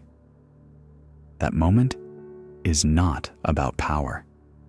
It is about a man who thought he had lost everything, discovering that the thing he thought he had lost, his worthiness, his identity, was always there. Now, let us shift to someone whose power comes from a very different source, not from divine inheritance or mystical training, but from a single explosive moment that rewrote human DNA into something cosmic. Let us talk about Captain Marvel. Carol Danvers was a United States Air Force pilot before she was a superhero. She was part of an elite test pilot program, flying experimental aircraft alongside her best friend Maria Rambeau. She was brave, talented, and utterly human. And then everything changed because of a scientist named Dr. Wendy Lawson, who was secretly a Kree alien named Mar-Vell. Mar-Vell had defected from the Kree Empire and come to Earth in disguise. She was building a light-speed engine powered by the Tesseract, the Space Stone, as part of a secret project to help Skrull refugees escape Kree persecution. The Kree had been hunting the Skrulls across the galaxy, and Mar-Vell was trying to give them a way out. Carol was one of the pilots helping test the engine, and during a test flight, the engine was destroyed. The explosion exposed Carol directly to the energy of the Tesseract. Space Stone energy flooded her body. It did not kill her. It transformed her. Carol gained abilities that are almost unmatched in the MCU. Superhuman strength, speed, and durability. The ability to fly, including through the vacuum of space. The power to absorb and project photonic energy as devastating blasts. A healing factor.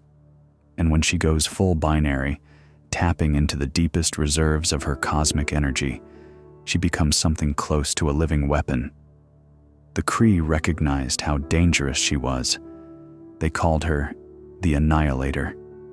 But the Kree did not want Carol to be free. They wanted to control her. Yon-Rogg, a Kree military commander, captured Carol after the explosion, suppressed her memories, and brainwashed her into believing she was a Kree soldier named Vers.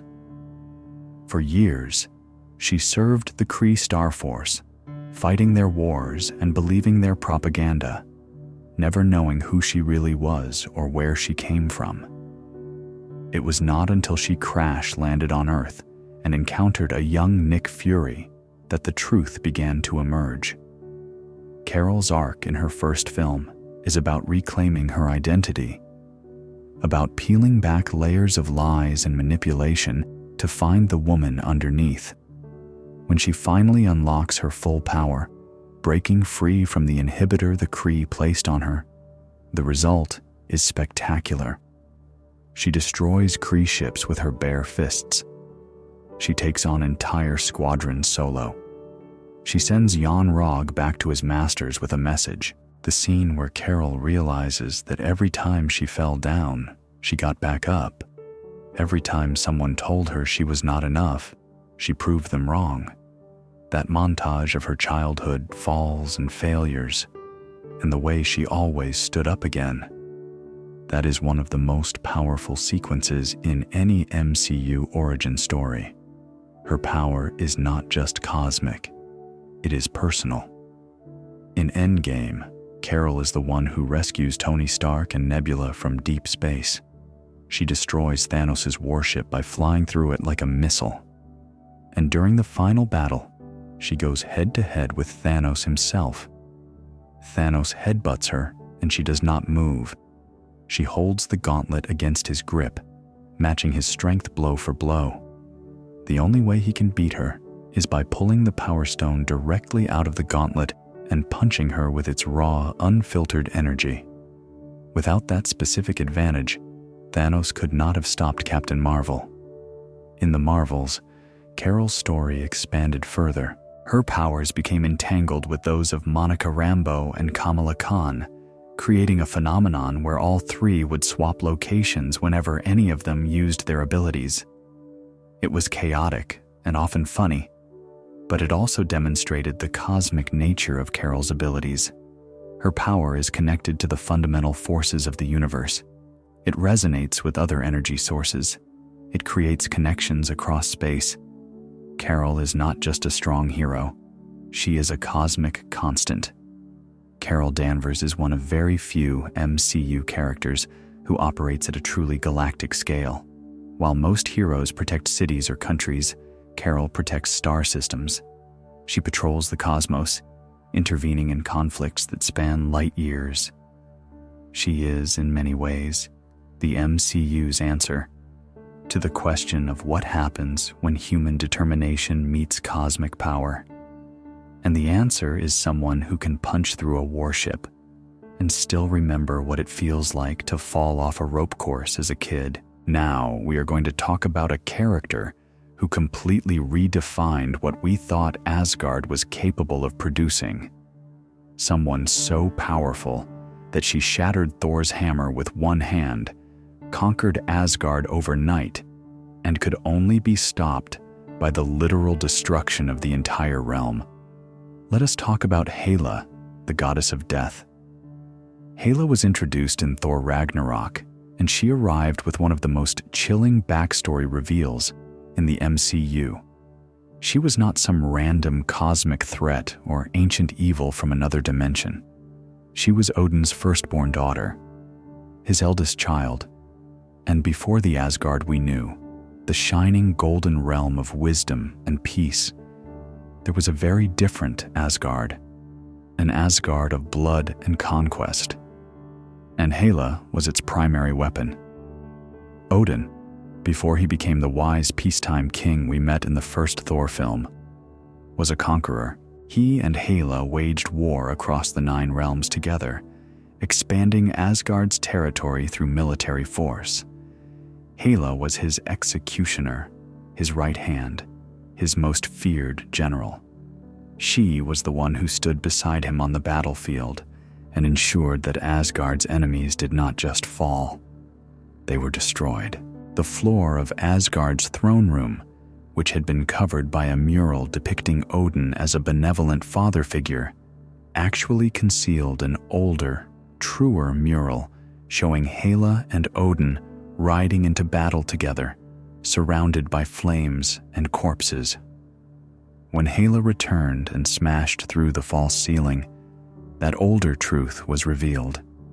Asgard was not built on wisdom. It was built on violence. And Hela was the one who dealt most of that violence.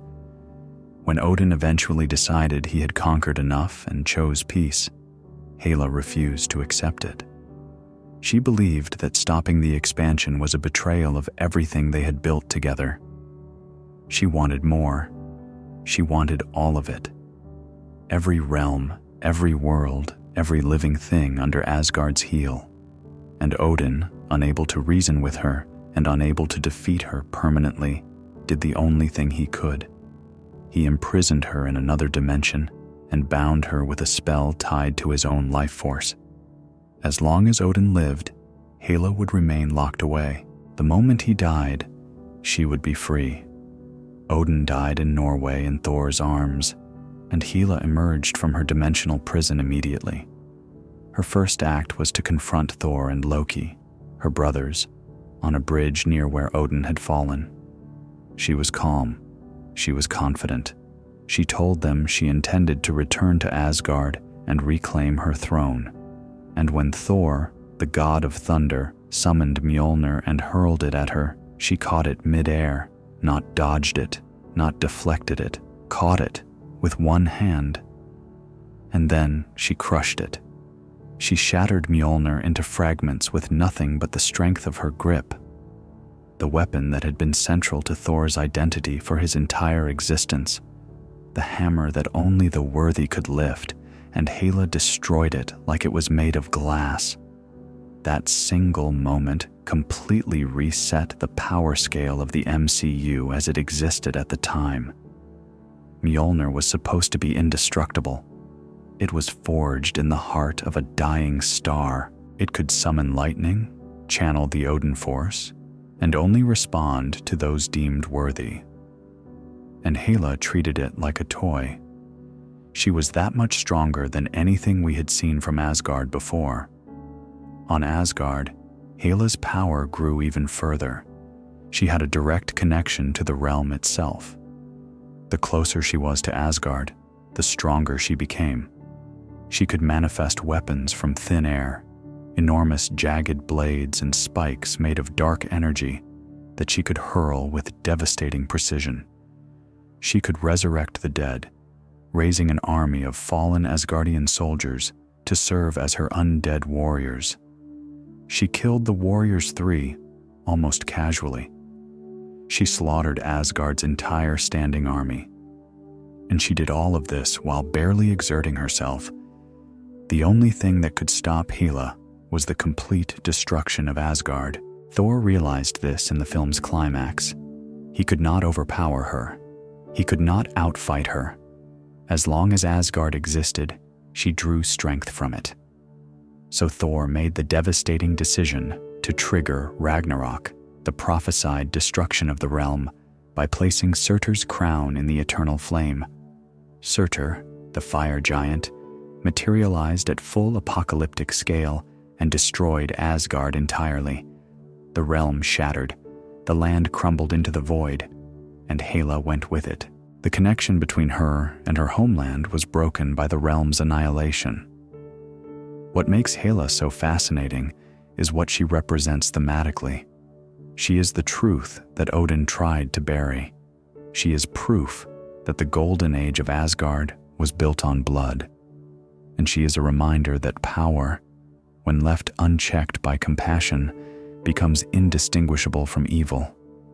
Thor had to lose everything: his home, his hammer, his father, his eye, to learn the lesson that Odin never fully taught Hela.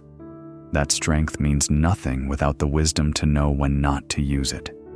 Now, from the goddess of death, let us move to something equally cosmic, but far more personal. Let us talk about a celestial who did not just consume worlds. He was a world. Ego, the living planet. Ego appeared in Guardians of the Galaxy Volume 2 as Peter Quill's father, and his introduction was one of the most unsettling bait and switches the MCU has pulled. He seemed so warm at first, so kind, so genuinely excited to meet his son. He took Peter to his planet, which was him, literally, his body and his consciousness made manifest as an entire world. He showed Peter the wonders of celestial existence. He taught him to access his inherited celestial power, the ability to manipulate matter and energy at a fundamental level. For a few beautiful, fleeting scenes, it seemed like Peter had finally found the father he had been searching for his entire life.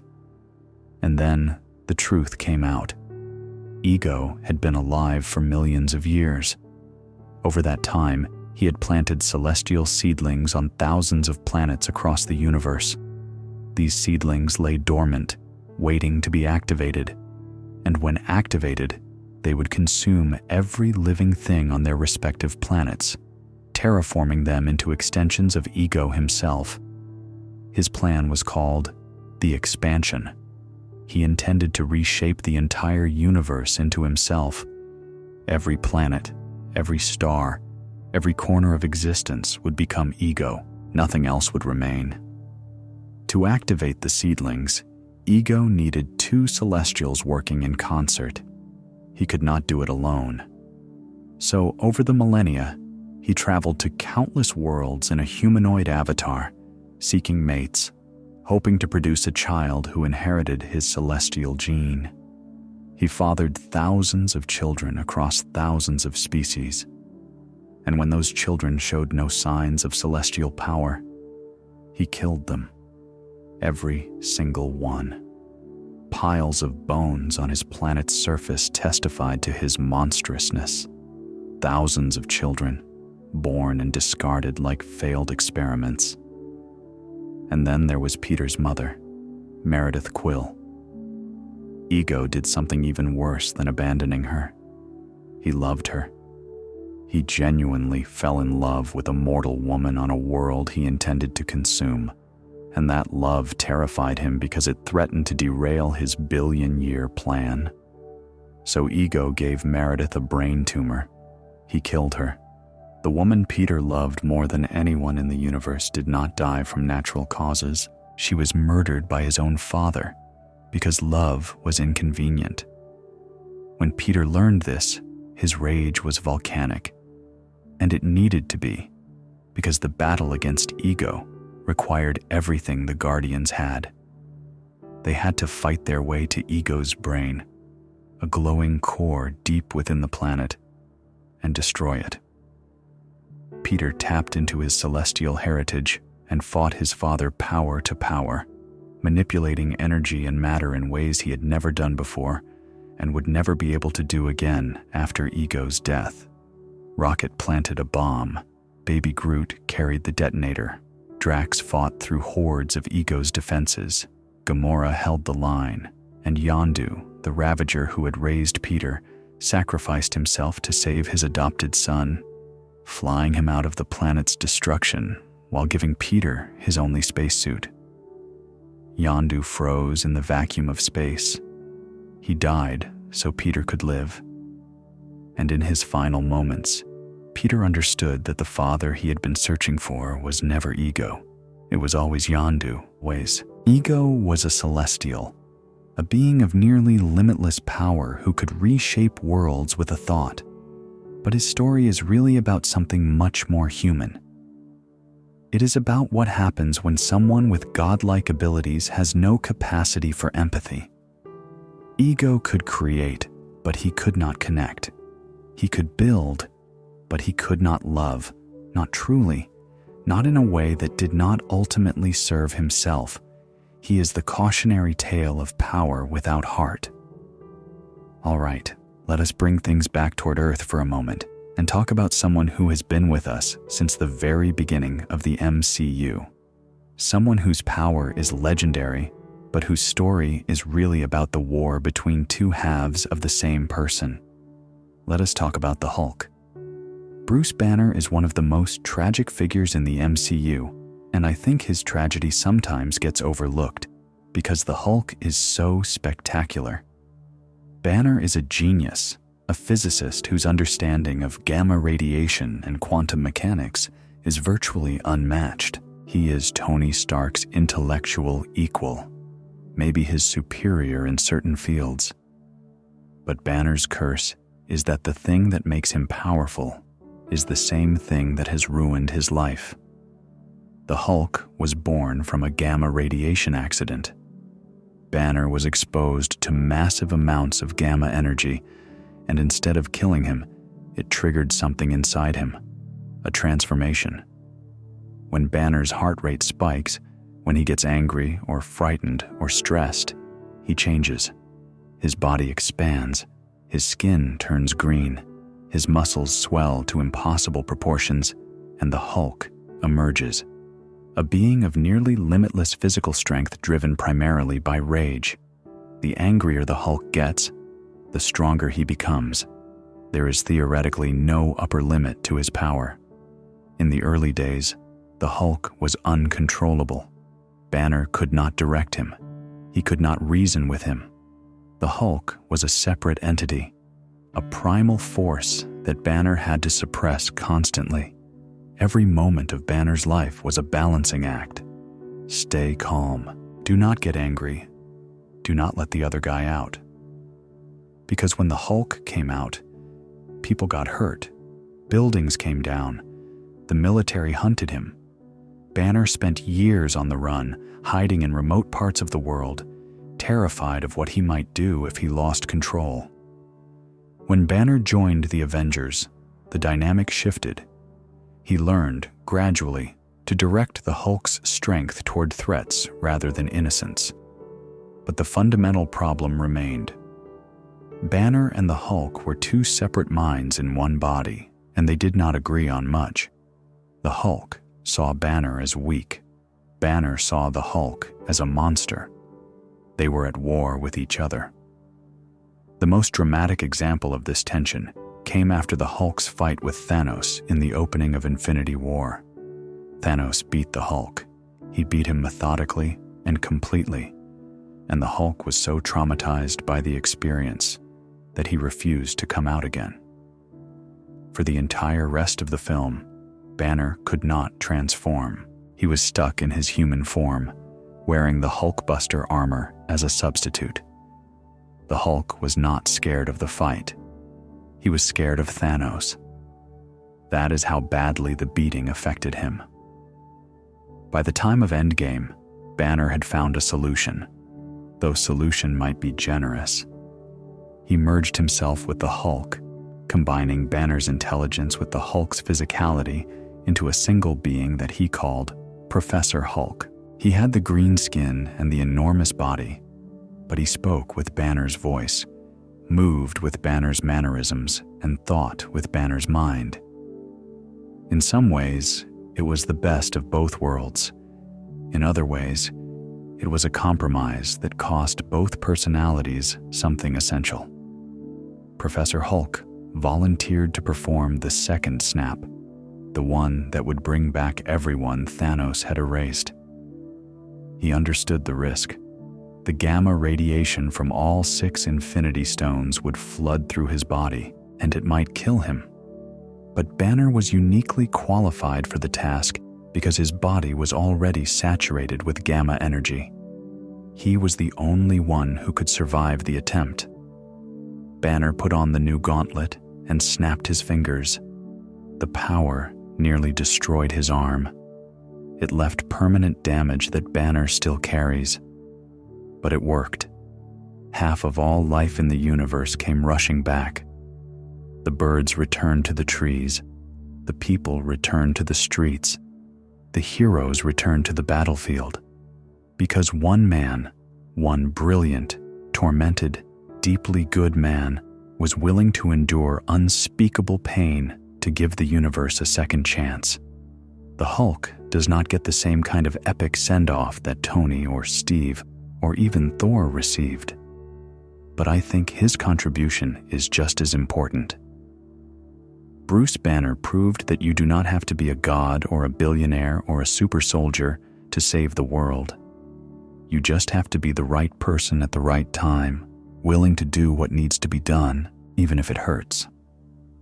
And speaking of sacrifice, let us talk briefly about Vision. Because while Vision may not be the most powerful character on this list in raw terms, he is one of the most philosophically interesting.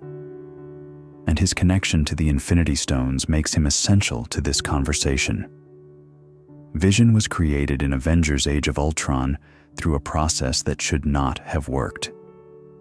Tony Stark and Bruce Banner were attempting to build an artificial intelligence that could serve as a global defense system. Their first attempt, Ultron, went catastrophically wrong and became a genocidal robot.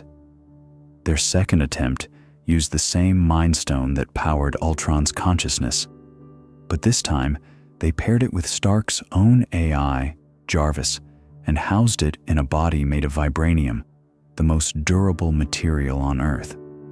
Thor provided the final ingredient by striking the body with lightning, jump-starting the process. What emerged was Vision, a being of synthetic origin who was, nonetheless, alive in every meaningful sense. He could think, he could feel, he could love. And in one of the most quietly powerful moments in the MCU, Vision picked up Mjolnir. He just casually lifted it and handed it to Thor. No struggle, no ceremony. The hammer that could only be lifted by the worthy responded to Vision without hesitation. In that single moment, every Avenger in the room understood that whatever Vision was, he was good. He was worthy. He was one of them. Vision's powers were formidable. The Mind Stone gave him the ability to alter his density, allowing him to become intangible and phase through solid objects, or become incredibly dense and nearly indestructible. He could fire concentrated beams of energy from the stone in his forehead. He could fly. He could interface with technology and process information at speeds no human could match. And he possessed a philosophical depth that set him apart from the other Avengers. Vision thought about existence in ways that the others did not have time for. He wondered about consciousness, about what it meant to be alive, about whether a being created in a lab had a soul. His relationship with Wanda became the emotional heart of the later Avengers films. Two beings who were not quite sure what they were, finding each other in the chaos. And his death, or rather his deaths, became one of the most devastating moments in the entire saga. Wanda destroying the Mind Stone while it was still in his head, killing the man she loved to save the universe. And then Thanos rewinding time, restoring Vision just long enough to rip the stone out again and let him die a second time, this time with nothing to show for it. Vision's legacy is complicated because so much of his significance is tied to the stone that gave him life. Without the Mind Stone, what was Vision? WandaVision explored that question. The vision that Wanda created in Westview was made entirely of her magic, with no stone at all. And he was still Vision, still thoughtful, still loving, still worthy, which suggests that whatever the Mind Stone unlocked in him, it was not the source of his humanity. It was the catalyst. The person Vision became was genuinely his own. And that might be the most powerful thing about him, not the energy beams or the density manipulation or the ability to lift Mjolnir, but the fact that a being who was literally built from spare parts and cosmic artifacts became, against all odds, one of the most human characters in the MCU. Now, before we wrap things up, I want to spend some time on characters who absolutely deserve to be part of this conversation, even if they did not get their own full sections. These are beings whose power is undeniable, but whose stories in the MCU are either still developing or were contained to specific films and moments. Think of this as the deep cut section for those of you still awake. And if you are starting to drift off, that is fine too. Let the names and the stories wash over you like background music. We are in no rush. Let us start with one of the most recent and most terrifying additions to the MCU power roster. The Sentry. Robert Reynolds, also known as Bob, appeared in the 2025 film Thunderbolts, and his introduction sent shockwaves through the power hierarchy of the franchise. The Sentry is repeatedly described in the film as the single most powerful entity on Earth. Not one of the most powerful. The most powerful. Period. His abilities include superhuman strength, speed, flight, and durability at levels that exceed even Thor and Captain Marvel. He is essentially the MCU's answer to Superman, a being of almost incalculable might. But the Sentry comes with a catch that makes him far more dangerous than a simple powerhouse. He has a second personality, the Void. While the Sentry is a force for protection and good, the Void is a force of pure destruction and terror. The Void is capable of nearly engulfing the entire planet in a horrific darkness, trapping its victims inside their deepest and most traumatic memories. It feeds on fear. It grows stronger from suffering. And it is not a separate being. It is Bob, the same person, just the other side of the coin. What makes the Sentry so compelling and so frightening is that his greatest enemy is himself. He cannot use his full power without risking the emergence of the Void. Every time he saves someone, every time he pushes his abilities to their limit, the darkness inside him grows closer to breaking free. He is a man who could save the world or destroy it, depending on which half of his psyche wins on any given day. The Thunderbolts film explored this duality in ways that positioned Bob as potentially the most dangerous character in the entire franchise going forward. Because the Void is not theoretical, it manifested. It nearly consumed everything, and the only thing that stopped it was Bob's own fragile grip on his humanity. Next, let us talk about Dormammu. We touched on him briefly during the Doctor Strange section, but Dormammu deserves his own moment because he represents a kind of power that is fundamentally different from anything else on this list. Dormammu is the ruler of the Dark Dimension, an alternate plane of existence where time does not pass and individual consciousness is absorbed into a greater whole. Dormammu is not just powerful, he is his dimension. He is the Dark Dimension made manifest. Everything inside it is him. Every molecule, every thought, every moment. Dormammu's goal in the first Doctor Strange film was to merge the Dark Dimension with Earth, which would have destroyed reality as we know it and absorbed every living thing on the planet into his consciousness. The sorcerers of Kamar Taj had been holding him at bay for centuries through the three sanctums, mystical strongholds that created a protective barrier around Earth. When Caecilius, a rogue sorcerer began destroying the sanctums, Dormammu's incursion into our dimension became imminent. What is remarkable about Dormammu is that Doctor Strange did not defeat him through superior power. He did not even come close. Dormammu could destroy Strange with a thought. What Strange did instead was use the Time Stone to create an infinite time loop, trapping Dormammu in a cycle where Strange would approach him. Dormammu would kill him, and then time would reset, over and over and over. Dormammu, a being accustomed to existing in a dimension where time has no meaning, found himself trapped in a temporal prison he could not escape. The experience was so alien and so unbearable to him that he eventually agreed to leave Earth alone just to make it stop. That tells you two things. First, Dormammu is powerful enough that the only way to beat him is to cheat. No direct confrontation could work. Second, even beings of nearly limitless power have vulnerabilities if you are creative enough to exploit them.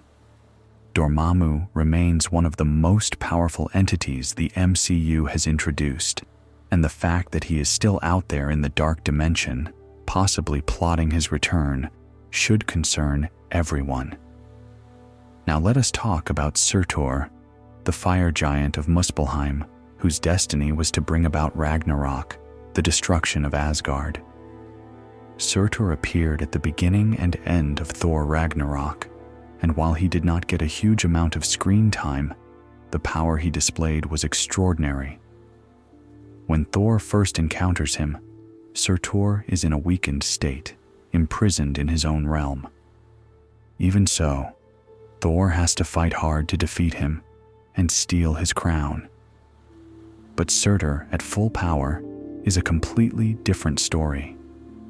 When Thor places Surtur's crown in the eternal flame, the source of Asgard's mystical energy, Surtur materializes at his full apocalyptic scale. He towers over the entire realm. His sword is large enough to cleave mountains, and when he brings that sword down on Asgard, the entire realm shatters. Billions of tons of enchanted stone, millennia of history, one of the 9 realms in its entirety, destroyed in a single stroke. Hela, who had been dominating every fight and proving herself virtually unbeatable, was consumed by the destruction. Even she could not survive the annihilation of the source of her power. Surtur is a reminder that in the MCU, some threats cannot be defeated. They can only be redirected. Thor did not beat Surtur. He used Surtur to beat Hela, sacrificing his home in the process. It was a devastating tactical decision that cost Thor everything he had left. But it was the only way. Let us also spend a moment on Cassandra Nova, who appeared in Deadpool and Wolverine in 2024, and who represents one of the most uniquely dangerous villains the MCU has introduced. Cassandra is Charles Xavier's twin sister, a being of immense psychic power who was killed in the womb but somehow survived and was eventually imprisoned in the Void, the wasteland at the end of time where the TVA sends all pruned variants and destroyed timelines. In the Void, Cassandra built an empire. She ruled over populations of pruned variants with absolute authority, using her telekinetic and telepathic abilities to control, manipulate, and dominate everyone around her. Her power was extraordinary. She could strip a person's abilities away, as she demonstrated by removing the Human Torch's powers with a touch. She could read minds, project psychic force, and bend reality within her domain.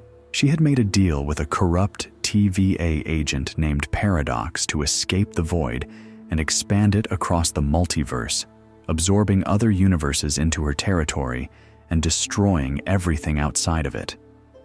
What made Cassandra Nova particularly terrifying was her combination of raw psychic power and strategic intelligence. She was not just powerful, she was organized. She had infrastructure. She had loyal followers. She had plans that spanned the multiverse. Defeating her required Wade Wilson and Logan to channel both of their healing factors through the device powering her escape, a sacrifice that should have killed them both. Their healing factors were powerful enough to survive the experience, but the fact that it took two of the most unkillable characters in Marvel history nearly dying simultaneously to stop her says a lot about her threat level. And finally, let me talk about someone who might end up being the most powerful character the MCU has ever introduced, even though we have barely seen what he can do. Franklin Richards, the son of Reed Richards and Sue Storm. Born during the crisis of the Fantastic Four First Steps, Franklin entered the world at the worst possible moment during a direct confrontation with Galactus. What we know about Franklin so far is staggering. He possesses the power cosmic, the same fundamental energy that fuels Galactus and the Silver Surfer. But he has it in quantities that even Galactus found remarkable. Galactus, the devourer of worlds, looked at this newborn child and saw a source of energy that was worth more than an entire planet. Galactus actually offered to spare Earth, to let every human being live if the Fantastic Four would just hand over the baby. He viewed Franklin as a more efficient meal than a planet. That alone is enough to put Franklin on any power ranking. But Franklin did not just attract Galactus's attention, he used his power. When Sue Storm collapsed and died from the strain of pushing Galactus through the portal, Franklin channeled cosmic energy through his tiny body and resurrected her. A newborn baby brought his mother back from death, not through technology, not through a spell, through raw cosmic force that apparently exceeds what entire civilizations can produce. In the comics, Franklin Richards is considered one of the most powerful beings in all of Marvel. He can create and destroy pocket universes. He can warp reality on a fundamental level. He has power that puts him in the same conversation as celestials and cosmic abstracts.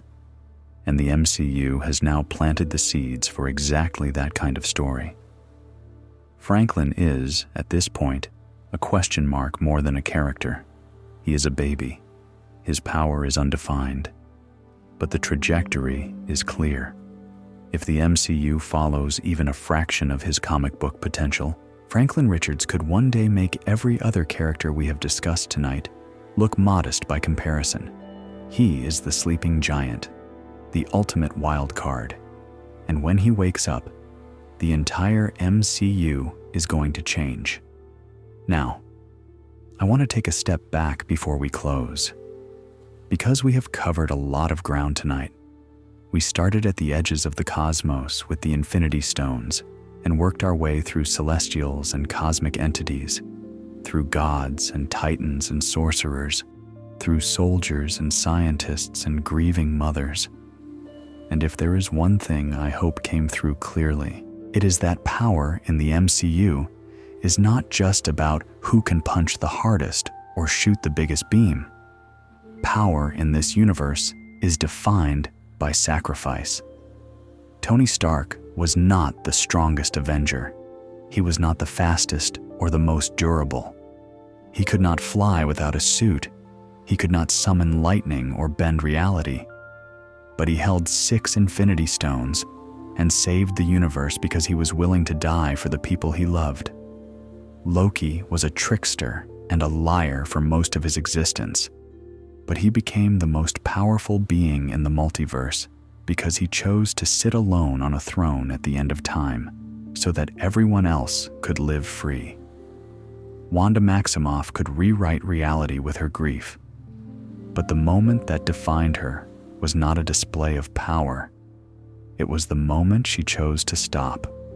The moment she saw fear in her children's eyes and decided that no amount of cosmic strength was worth becoming a monster. That is what makes these stories so enduring. The MCU is not really about power levels and tier lists and who would win in a fight, although those conversations are fun and I will never stop having them. It is about what power costs, what it demands, and whether the people who wield it are strong enough to carry the weight. Every character we talked about tonight paid a price for their power. Thor lost his home, his family, and his sense of self. Captain Marvel lost her identity and her memories. Doctor Strange lost his hands, his arrogance, and eventually his ability to live a normal life. The Hulk lost his peace. Vision lost his life. Thanos lost the only person he loved.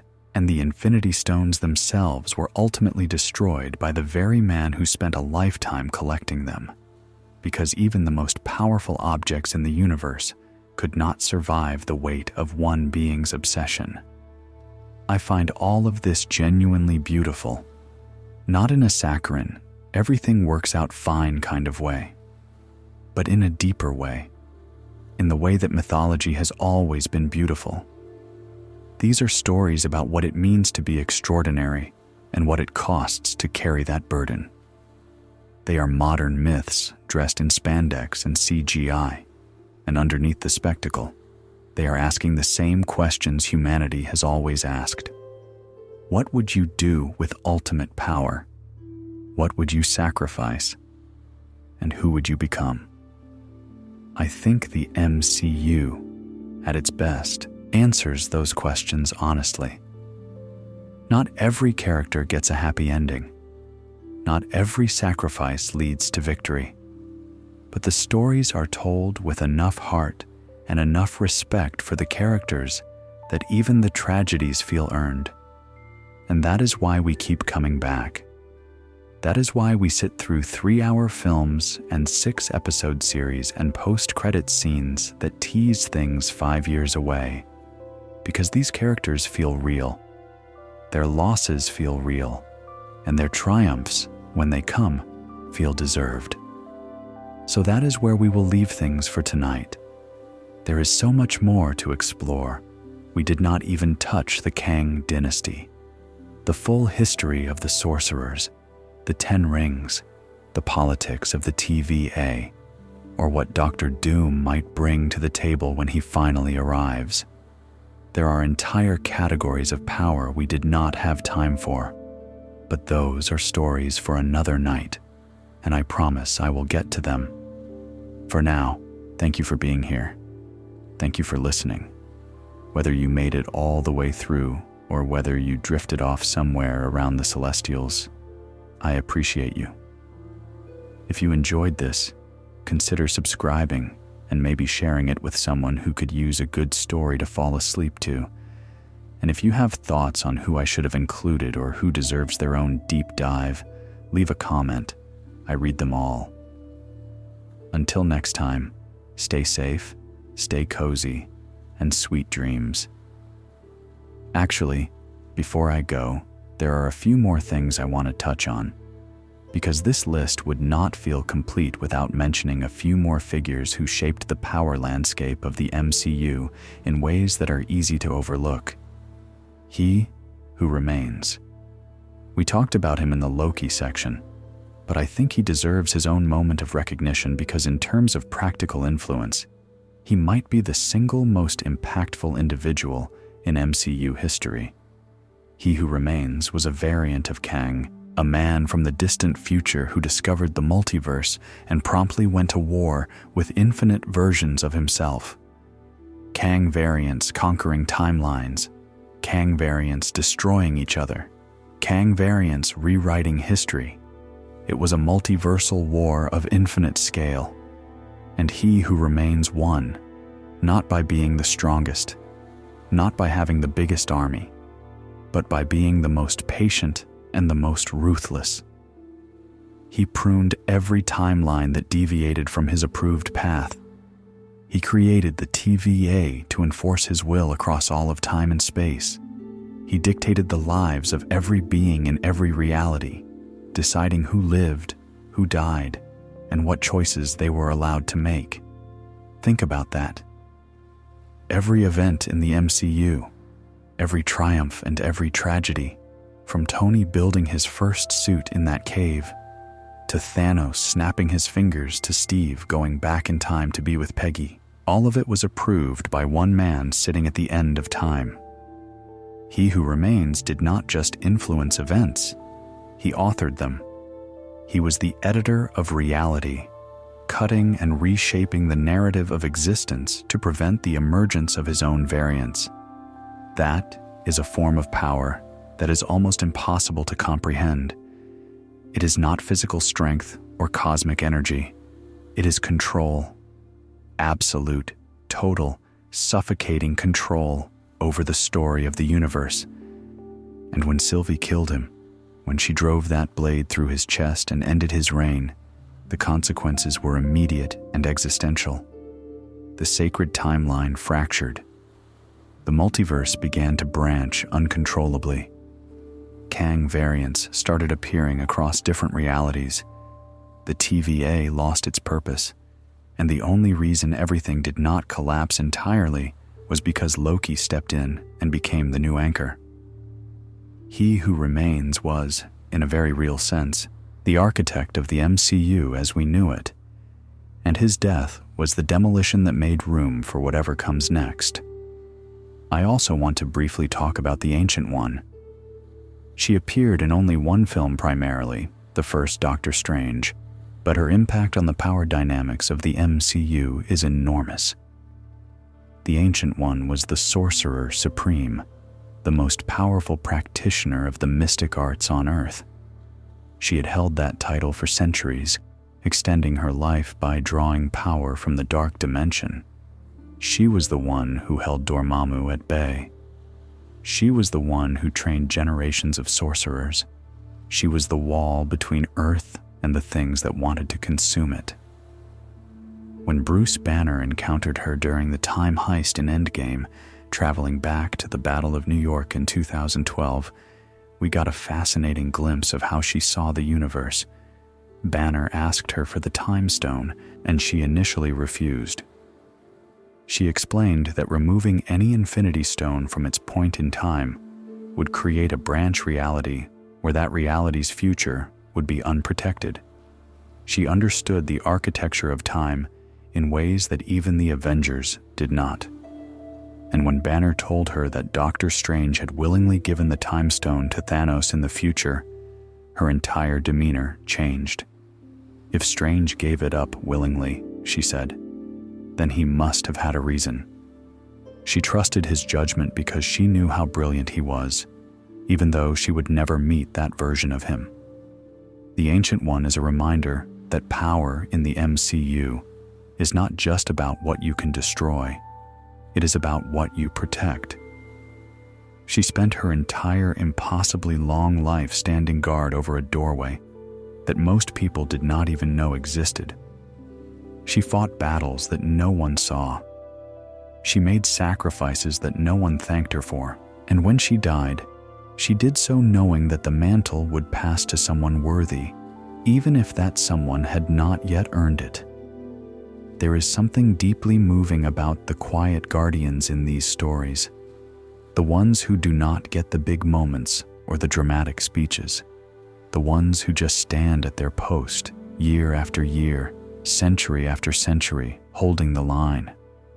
The Ancient One, Heimdall, the all-seeing guardian of the Bifrost, who gave his life to send the Hulk to Earth. Wong, who became the Sorcerer Supreme in Strange's absence and defended Kamar Taj against impossible odds.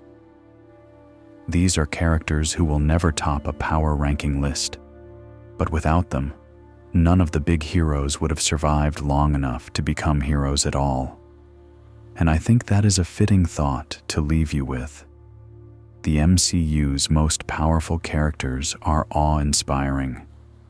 They bend reality and command armies and hold the multiverse together. But they exist in a world that is also populated by people whose power is not cosmic or magical or superhuman. It is simply the power of being there, of standing in the gap, of doing the unglamorous, thankless work of keeping the world turning. Nick Fury saw something in a group of broken, difficult, extraordinary people, and believed they could be more than the sum of their parts. Pepper Potts held Tony Stark together when his genius threatened to tear him apart. Peggy Carter founded an intelligence agency that shaped the modern world. Phil Coulson believed in heroes so genuinely that his death became the thing that united them. These people could not fly or shoot lasers or travel through time, but without them, the MCU does not exist. The Avengers never assemble. The universe never gets saved. Power is a spectrum, and the MCU, at its best, respects every point on that spectrum. From the Celestials who seed galaxies to the mortal who picks up a shield and says, "I can do this all day." From the god of stories sitting alone at the end of time to the teenage kid from Queens who swings through Manhattan because great power demands great responsibility. Every one of them matters. Every one of them is part of the story. And that story, our story, is far from over. Doctor Doom is coming. The multiverse is fracturing. New heroes are emerging and old threats are resurfacing. The next chapter of the MCU is going to be bigger and stranger and more dangerous than anything we have seen before. And I cannot wait to cover it. But tonight is for sleeping. So close your eyes if you have not already. Let the stories settle into your mind, like stars fading into the pre-dawn sky. Tomorrow, the world will be loud again. But right now, right here, it is quiet, and the universe, in all its infinite, terrifying, beautiful complexity, is holding together. Because somewhere, at the end of time, a god who used to be a villain is making sure it does. Good night, everyone. I will see you in the next one. And you know what? One last thing before I really do go. I keep thinking about something that ties all of these characters together. Something I did not quite put into words earlier, but want to try now. Every single character we covered tonight had a moment where they could have chosen differently. Thanos could have accepted that Titan's fall was not the universe's blueprint and found a different way to help. Wanda could have held onto the Hex forever, living in a dream while Westview suffered, and no one could have stopped her. Loki could have stayed selfish, could have run away, could have let the multiverse collapse because honestly, it was never his responsibility in the first place. Thor could have given up after Infinity War. He had every reason to. 5 years of depression and self-loathing and the knowledge that he failed when it mattered most. Carol could have stayed with the Kree, comfortable in a lie, never asking questions about who she really was.